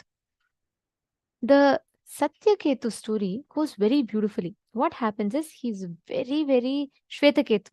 I'm so sorry, Shvetaketu. So what happens is he's very, very intense. He wants to learn enlightenment. He really wants to like experience enlightenment, and he goes to a guru. Upon going to the guru looks at him. He goes to the guru and he tells, Master, I really want enlightenment. Like, I want to experience enlightenment. I'm very intense. I'm very, very sincere about it. So the master looks at him and he says, okay. Then he says, he looks at Shvetaketu and he says, okay, here are 1,000 cows, Shvetaketu. Here are 10 cows. Take this 10 cows and go. Come back to me when the 10 cows multiply into 1,000 cows. By now, if it were us, what we will say? God, I came here for this master for enlightenment, and look at what he's making me do. He wants me to graze cows.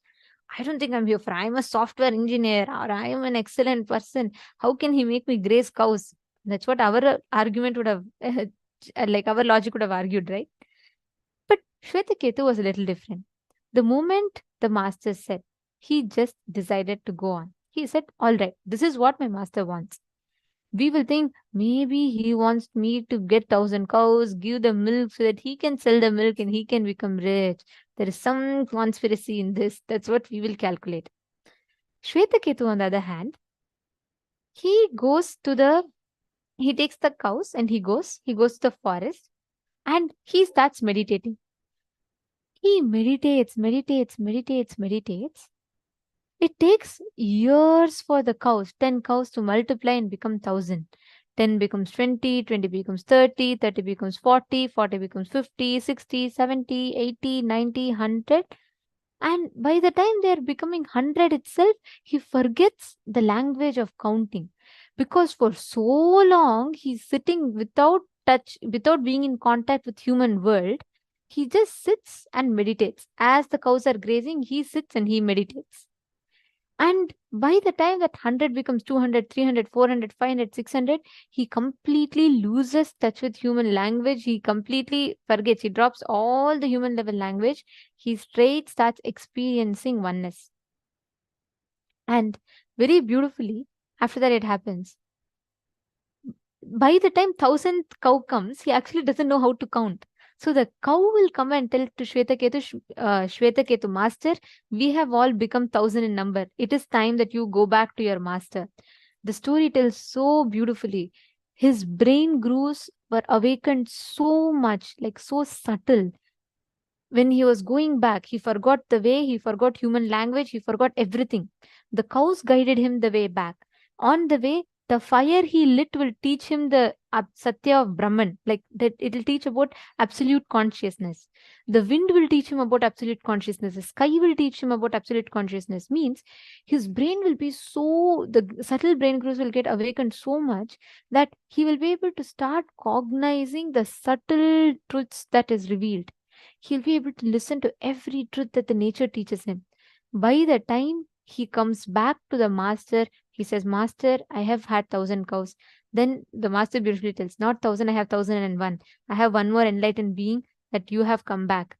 When he goes back to the master, he's already enlightened with the deep knowledge. The master just looks at him and says, Tattvamasi, Shvetaketo, Tattvamasi, Tattvamasi, Tattvamasi. Means he says, you are that.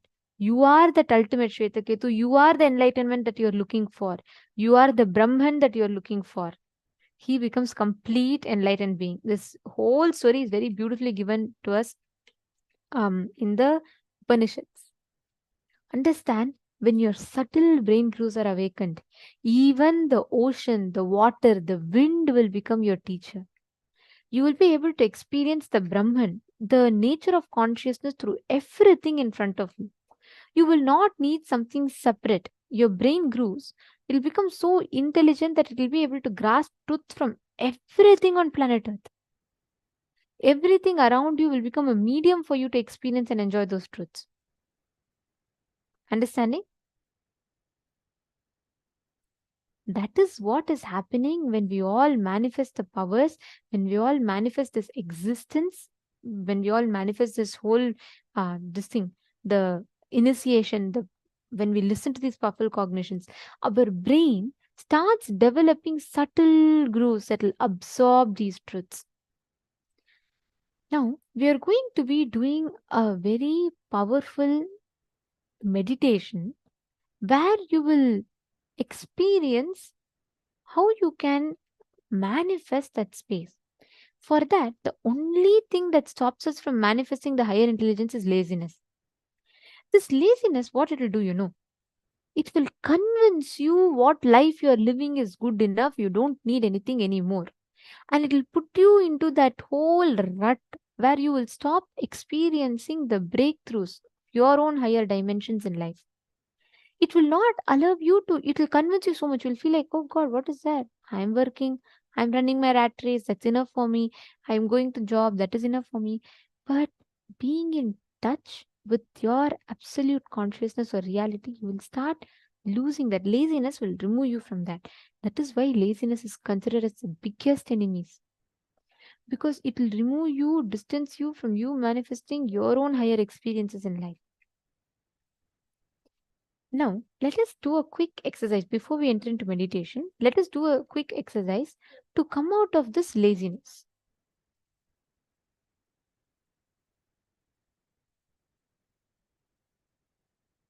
Please write down 5 instances where you started something and broke it the second day itself.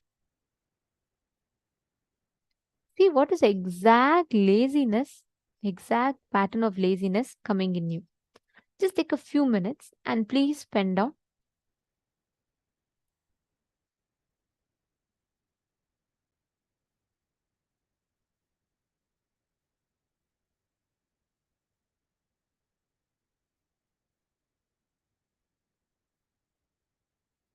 Look into your life and write down.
you have written down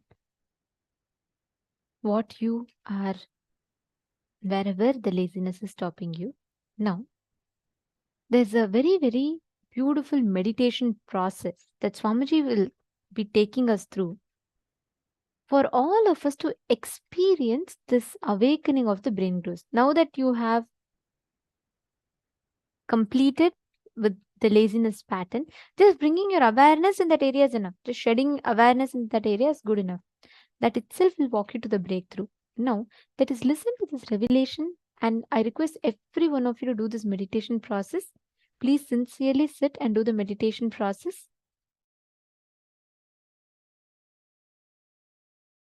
Listen to this great truth. Declare your integrity to Paramashiva. Request Paramashiva. Only with His grace you can even bow down to Him. Ask Him to give you the grace to bow down to Him, connect with Him and have devotion and manifest Him.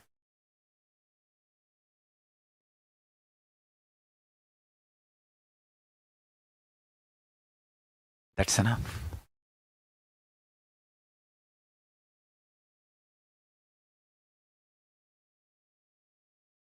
That's enough.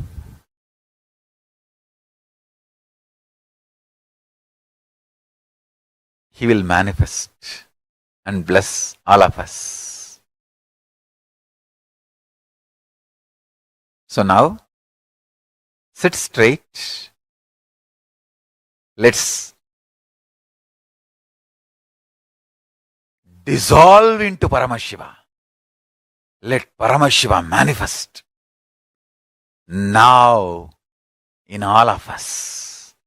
Sit straight with the original verses, original words of Paramashiva. Understand, Paramashiva himself uttered these words in Agama to describe himself. I am going to utter the original words of Paramashiva and invoke him in all of us. He is going to manifest now. Sit straight. Close your eyes. Om Satyo Jatam Prapathyami Satyo Jataya Vai Namo Namaha Bhave Bhave Nati Bhave Bhavasvamam Bhavodbhavaya Namaha Vamadevaya Namo Jyeshtaya Namah Sreshtaya Namo Rudraya Namah Kalaya Namah Kalavigaranaya Namo Balavigaranaya Namo Balaya Namo Balapramadhanaya Namah Sarvabhuta Damanaya Namo Manonmanaya Namaha Akorebhyo Takorebhyo Gora Gora Darebhyaha Sarvebhyo Sarva Sarvebhyo Namaste Astru Rudra Rubebhyaha Tatpurushaya Vitmahe Mahadevaya Dhimahi Tanno Rudra Prachodayat Isana Sarva Vidyanam Ishvara Sarva Bhutanam Brahmatibatir Brahmanotibatir Brahma Shivo me astu Sadashivom.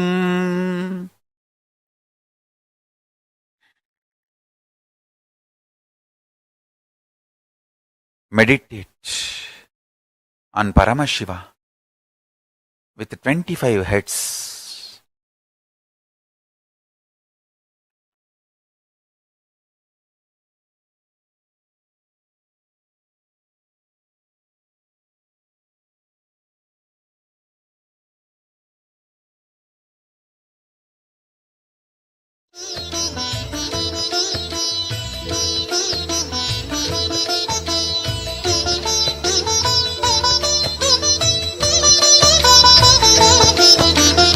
ஏகதயாநிதி ஈஸ்வரனாம் நம ஈன்றவள் சூருக்கு காவலனாம் சாஸ்வதமானவன் ஈஸ்வரனாம் நம் சாகச செயலுக்கு மூலவனாம் சிவபெருமான் யுக சுகம் தருவான் வழியுரைத்து நல்ல வரம் தருவான் சன்னதி வந்தோர்க்கு நிம்மதி தந்தாளும் ஈசனை நேசனை போற்றிடுவோம் நடனசபேசன் திருவருள் நாடி நடப்போம் நடப்போம் மதுரை பதி தேடி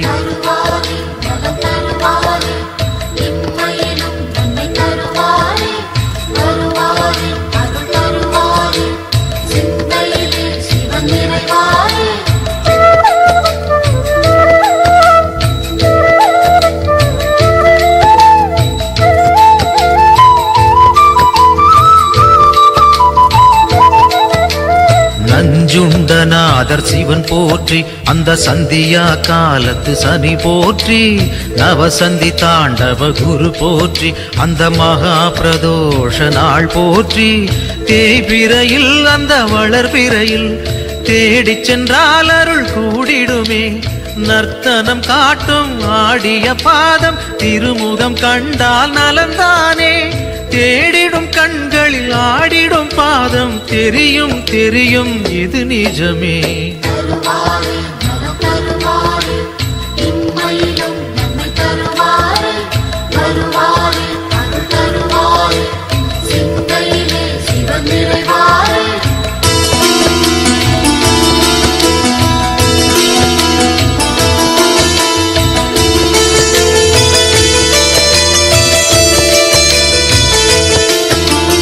கனலென மூழ்வது சிவன் தேகம், பெரும் கருணைக்கு ஈடு அவனாகும், ஐந்தென ஆனது பிரதோஷம், நல்ல சுபிட்சத்தை அருள்வது பிரதோஷம், பௌர்ணமியில் சிவ பூஜை செய்தால் சிவனவனின் அருள் நம்மை சேரும், ரிஷபத்தில் தோன்றும் ஈஸ்வரன் கோலம் பார்த்திட கூடிடும் சந்தோஷம், திருநீரு பூசி திரிசூலம் தாங்கி இறைவன் அருள்வான் கோடி வரமேந்தி.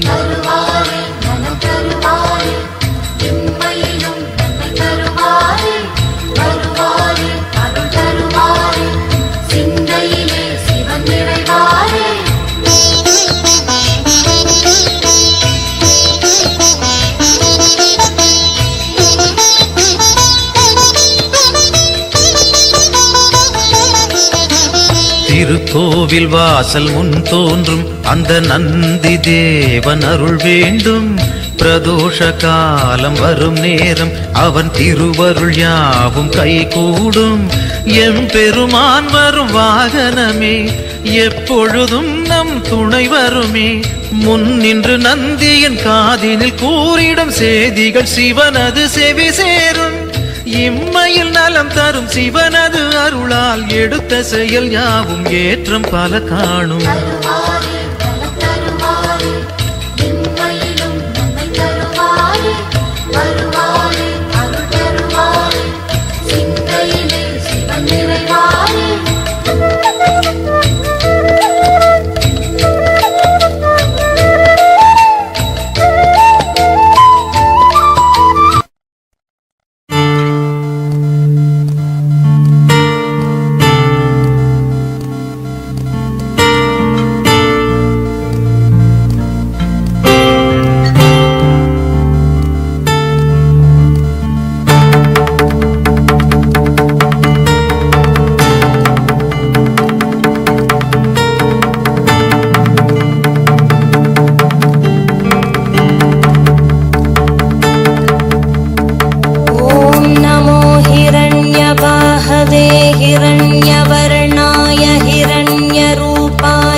अंबिकापतये उमापतये पशुपतये नमो नमः।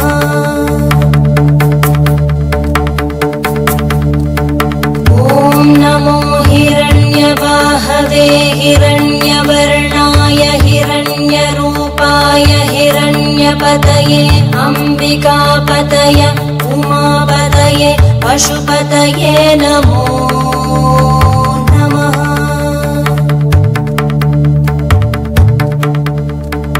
ॐ नमो हिरण्यवाहवे हिरण्यवर्णाय हिरण्यरूपाय हिरण्यपतये अंबिकापतये उमापतये पशुपतये नमो नमः।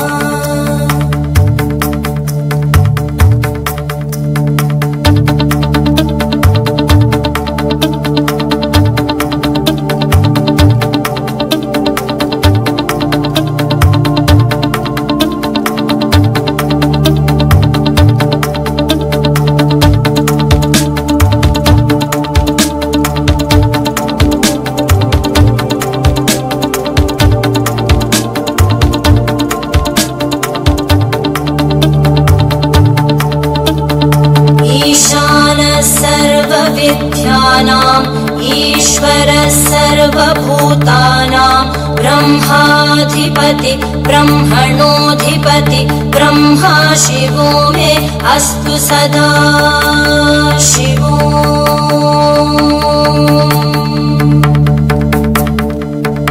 ईशानः सर्वविद्यानाम् ईश्वरः सर्वभूतानां ब्रह्माधिपति ब्रह्मणोऽधिपति ब्रह्मा शिवो मे अस्तु सदा शिवो।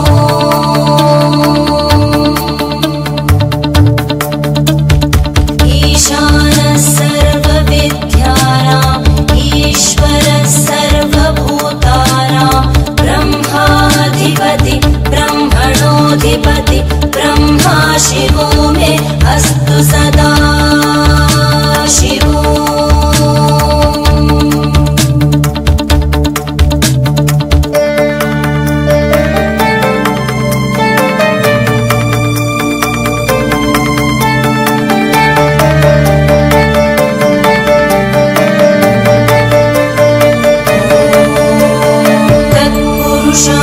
विद्महे वाग्विशुद्धाय धीमहि तन्नः शिवः प्रचोदयात्।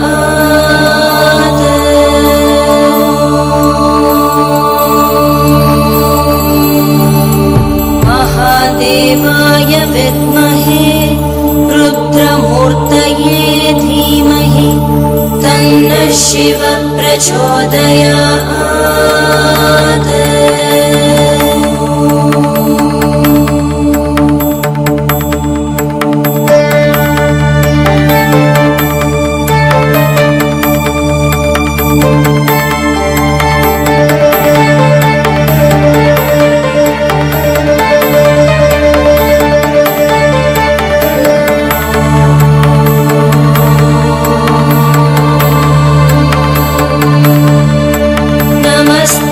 अस्तु भगवन् विश्वेश्वराय महादेवाय त्र्यम्बकाय त्रिपुरान्तकाय त्रिकाग्निकालाय कालाग्निरुद्राय नीलकण्ठाय मृत्युञ्जयाय सर्वेश्वराय सदाशिवाय श्रीमन्महादेवाय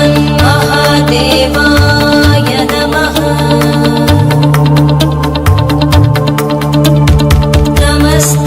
अस्तु भगवन् विश्वेश्वराय महादेवाय त्र्यम्बकाय त्रिपुरान्तकाय त्रिकाग्निकालाय कालाग्निरुद्राय नीलकण्ठाय मृत्युञ्जयाय सर्वेश्वराय सदाशिवाय श्रीमन्महादेवाय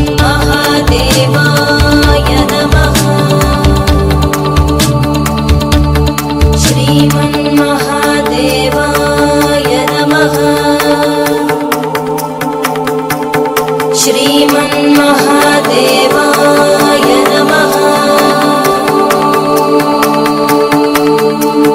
शान्ति शान्ति शान्तिः।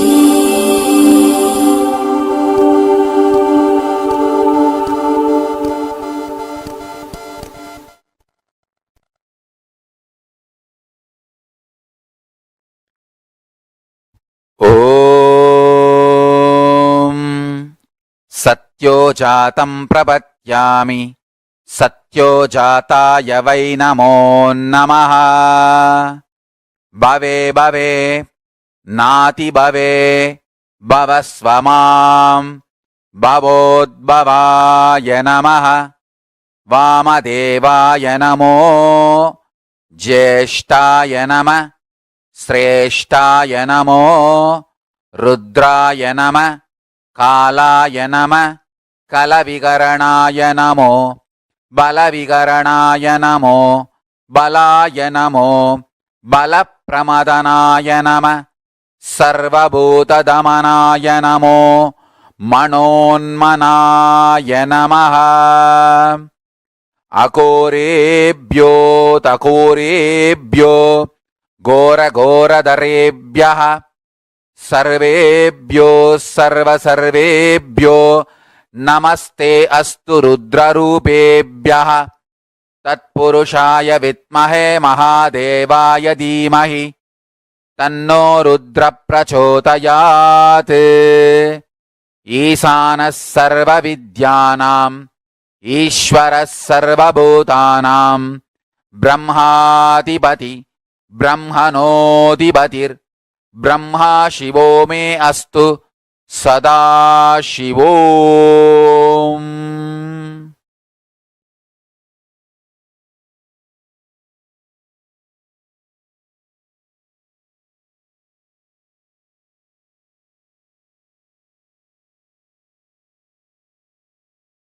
Om Nithyananda Paramashivoham.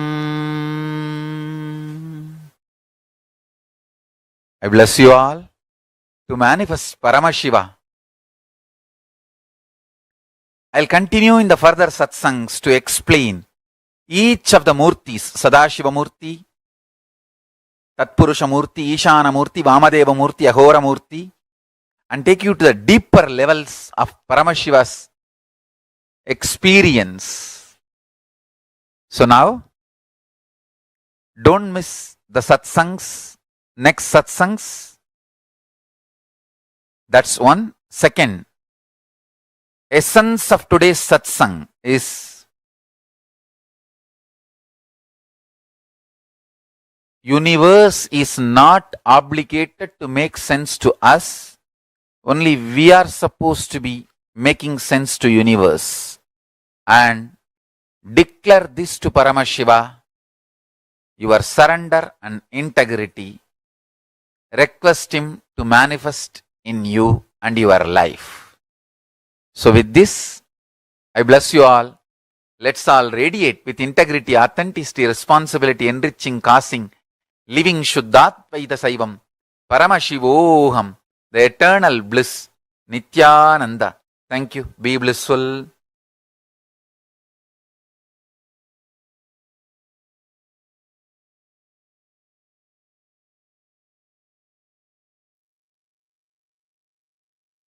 Is not obligated to make sense to us. Only we are obligated to make sense to the universe. That one line has tons of layers and layers and layers of meaning for us to contemplate and understand. Anyways, now this one meditation process, Swamiji is literally tuned our inner space to manifest that Paramashivatva, experiencing that awakening of the higher dimensions of each of us. So all of you that are sitting here right now, in the same space now, sit intensely to manifest that experience. Disorderous is saying it is very good to have the visualization of a deity. It is a good way to use drawing, sculpting of a deity, and even dancing. Yes.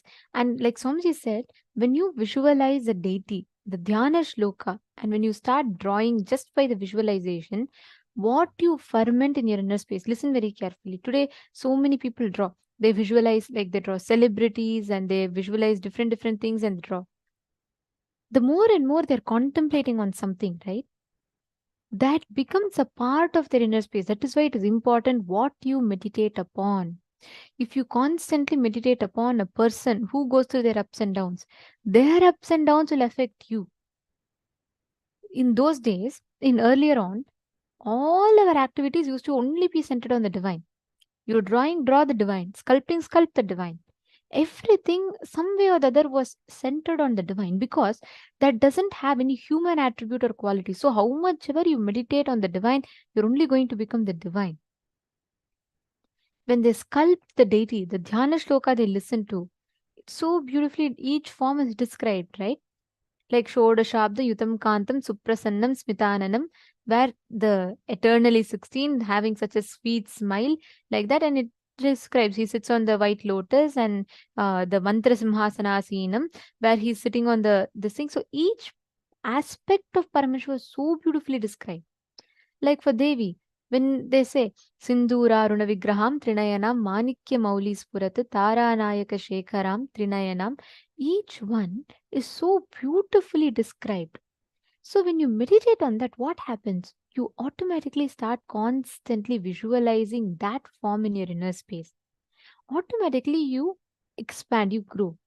Today, all entertainments, it's all bringing you back to cinema. Everything is around that. So, what happens?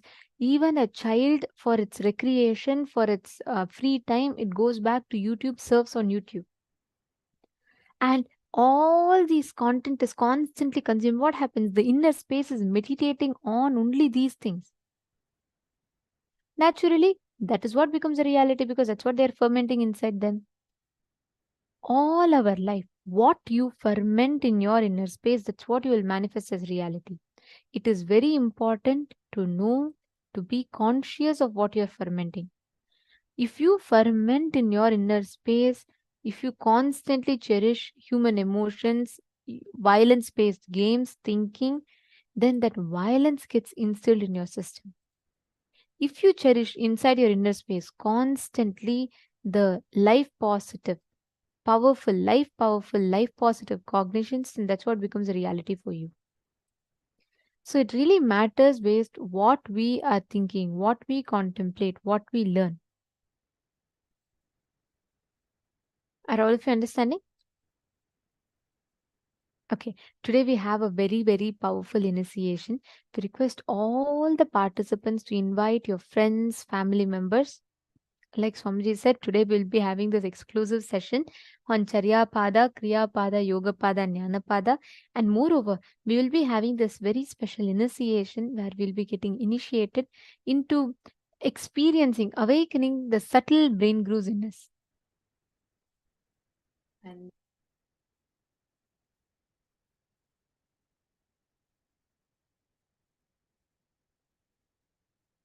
Sorry for that. I hope now all of you are able to hear me better. Great. Now, all the participants listen intensely. This visualization technique, how many of you want to be like a person who's very involved, who can think through, who can cognize deeply?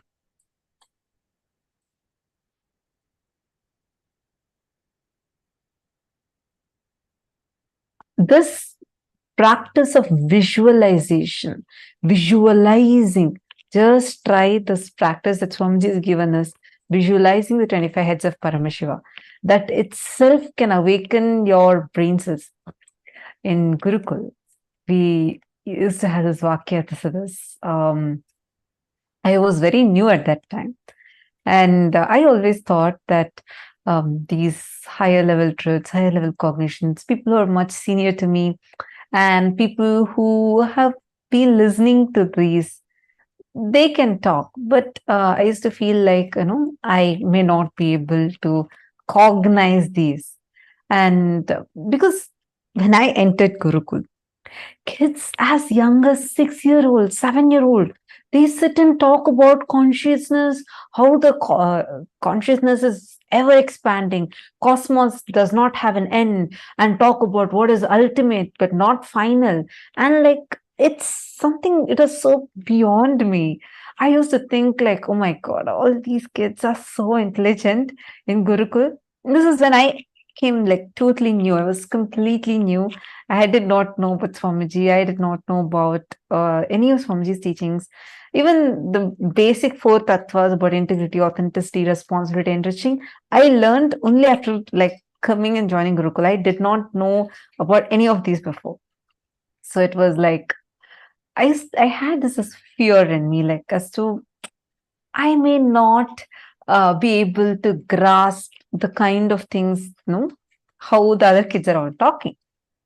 I shouldn't even use the word fear, but more like a cognition in me.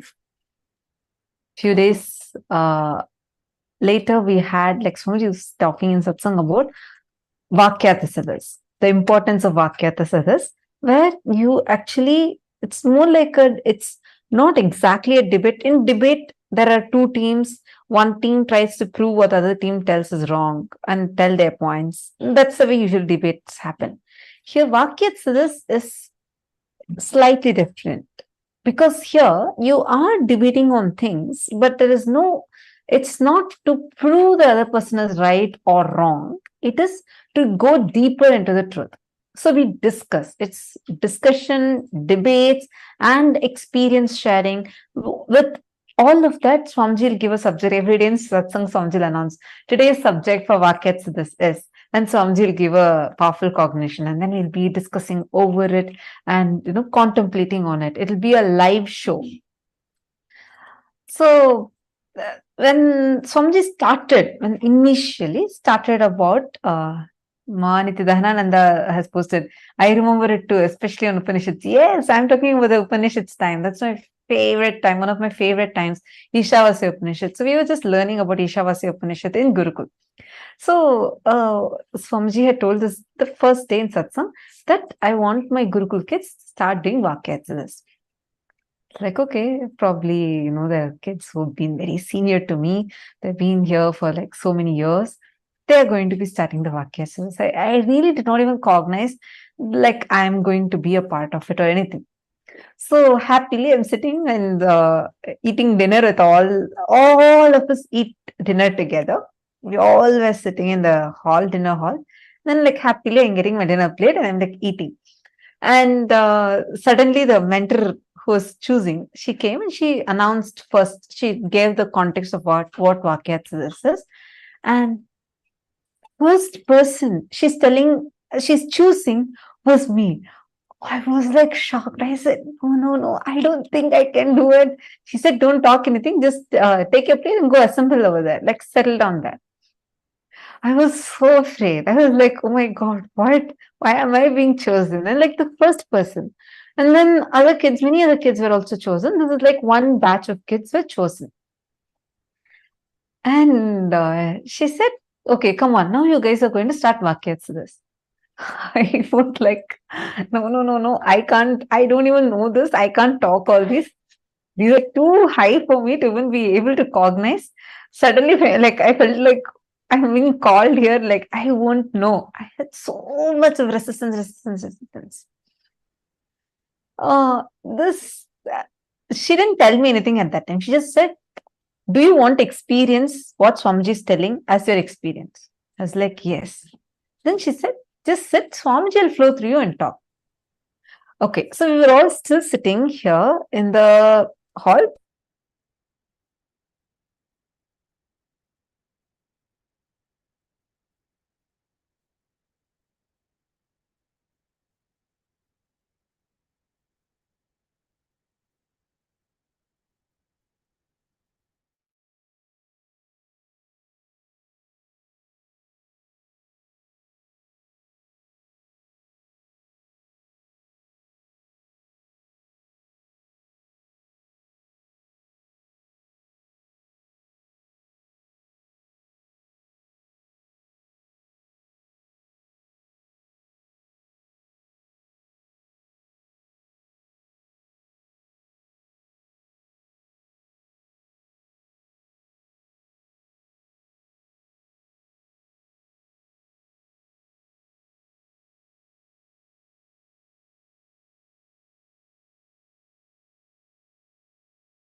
So sorry, I think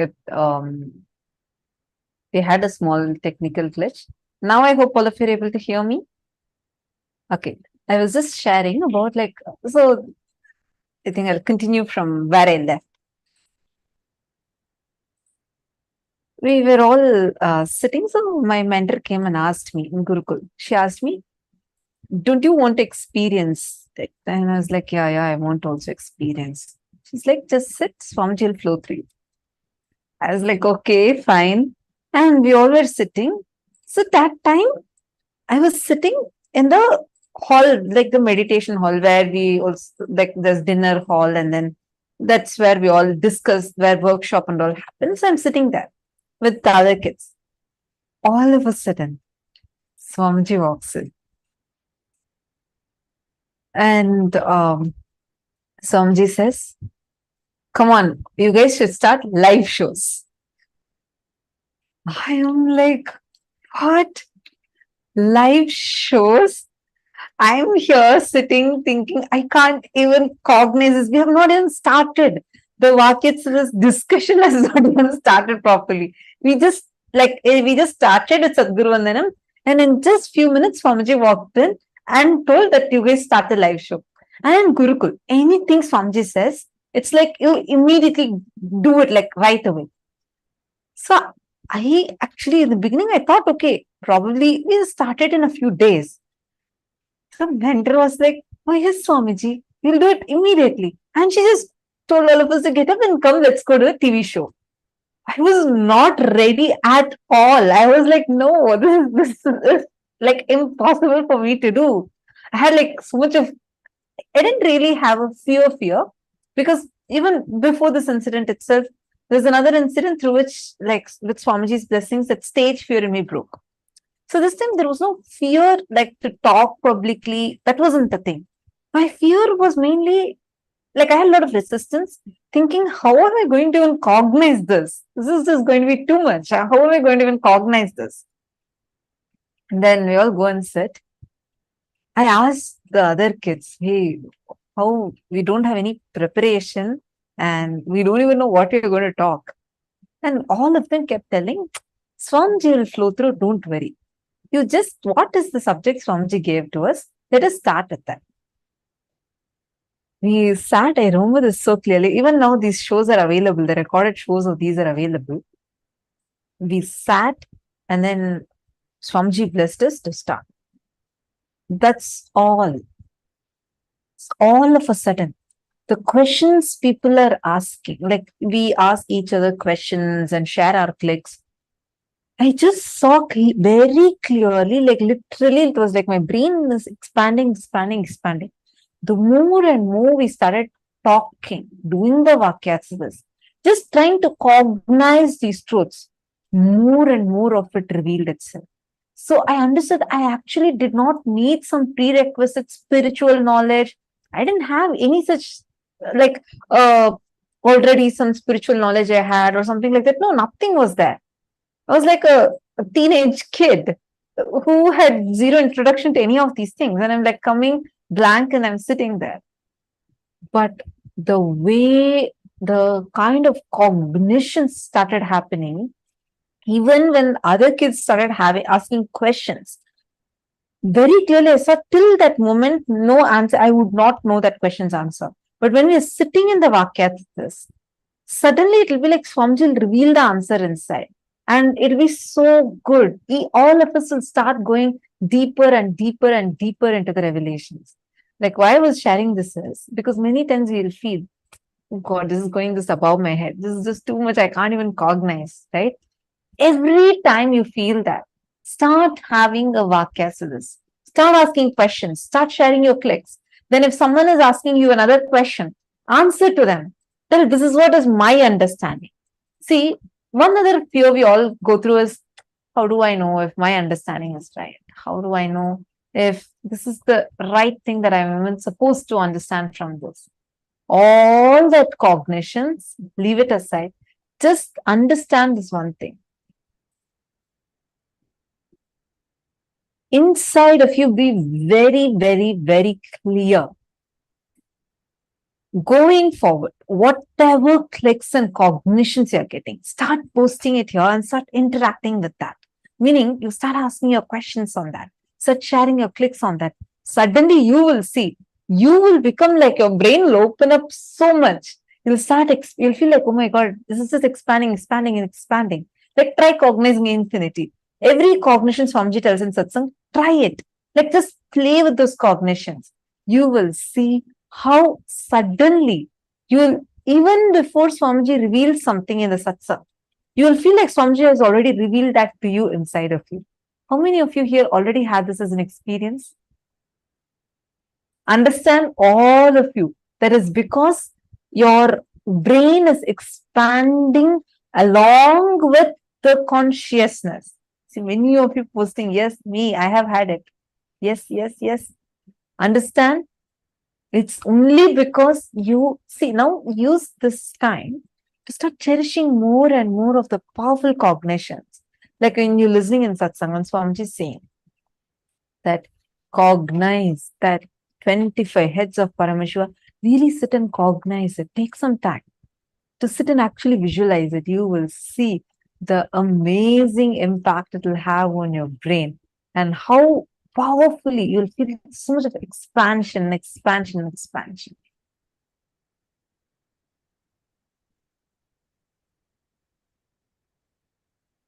Actually, the Vakyatsas time and all used to be so much of fun. I remember one day we all were having a question. Like, all of us had this one question where we were getting stuck at. Whether, this is the kind of conversation you'll hear in Gurukul, the kids that are teenagers or younger kids talking. This is the kind of language you'll hear. Our conversations will be like this. We'll say, okay, in this, when Swamiji revealed about this Upanishad, Swamiji said, everything exists. In this Upanishad, when Swamiji revealed, Swamiji said, nothing exists. How can everything exist? In reality, does everything exist or nothing exists? Is it is it shunya, like nothing exists, or everything exists? No, so one day we were stuck with the question of this, like, what is actually real, right? Like when you say 25 states of consciousness, when you're contemplating about that, and you say consciousness is everywhere, and even the thing that something is other than consciousness exists, itself is our perception, then does nothing at all exist? Or we are all experiencing this? Does everything exist? When we start questioning this inside of you, these kind of cognitions, chew it. Don't try to brush it aside. Don't try to like answer it. Just see what is the truth. Talk to your friend. That is why attending as a family will really, really help. Even you participating here, asking your questions. Because when we contemplate together, we all will go more and more deeper to the truth. Even hours, I request everyone and I'd like to encourage all of you to ask questions, interact and engage, because when you do that, right, it just enhances your experience more. It is not just listening. The more and more you discuss these truths, the more and more you talk on these truths, they enhance your experience even more. They increase your experience even more. Understanding? Okay, now let us all enter into the power manifestation. In this round, I request every one of you to bring your Atmalinga. Please bring your Atmalinga. You're going to be keeping your Atmalinga on a silicon surface. And you're going to be moving the Atmalinga. Keep Atmalinga. If you don't have an Atmalinga, keep a deity. You're going to keep it on a tab, switched off tab or something like that. And you're going to be moving the deities on that. Understand, you know why we're doing with tab? You can do it in ground. But tab, the silicon, the base material of silicon is earth element. That has the ability to receive your instruction and amplify it to the matter.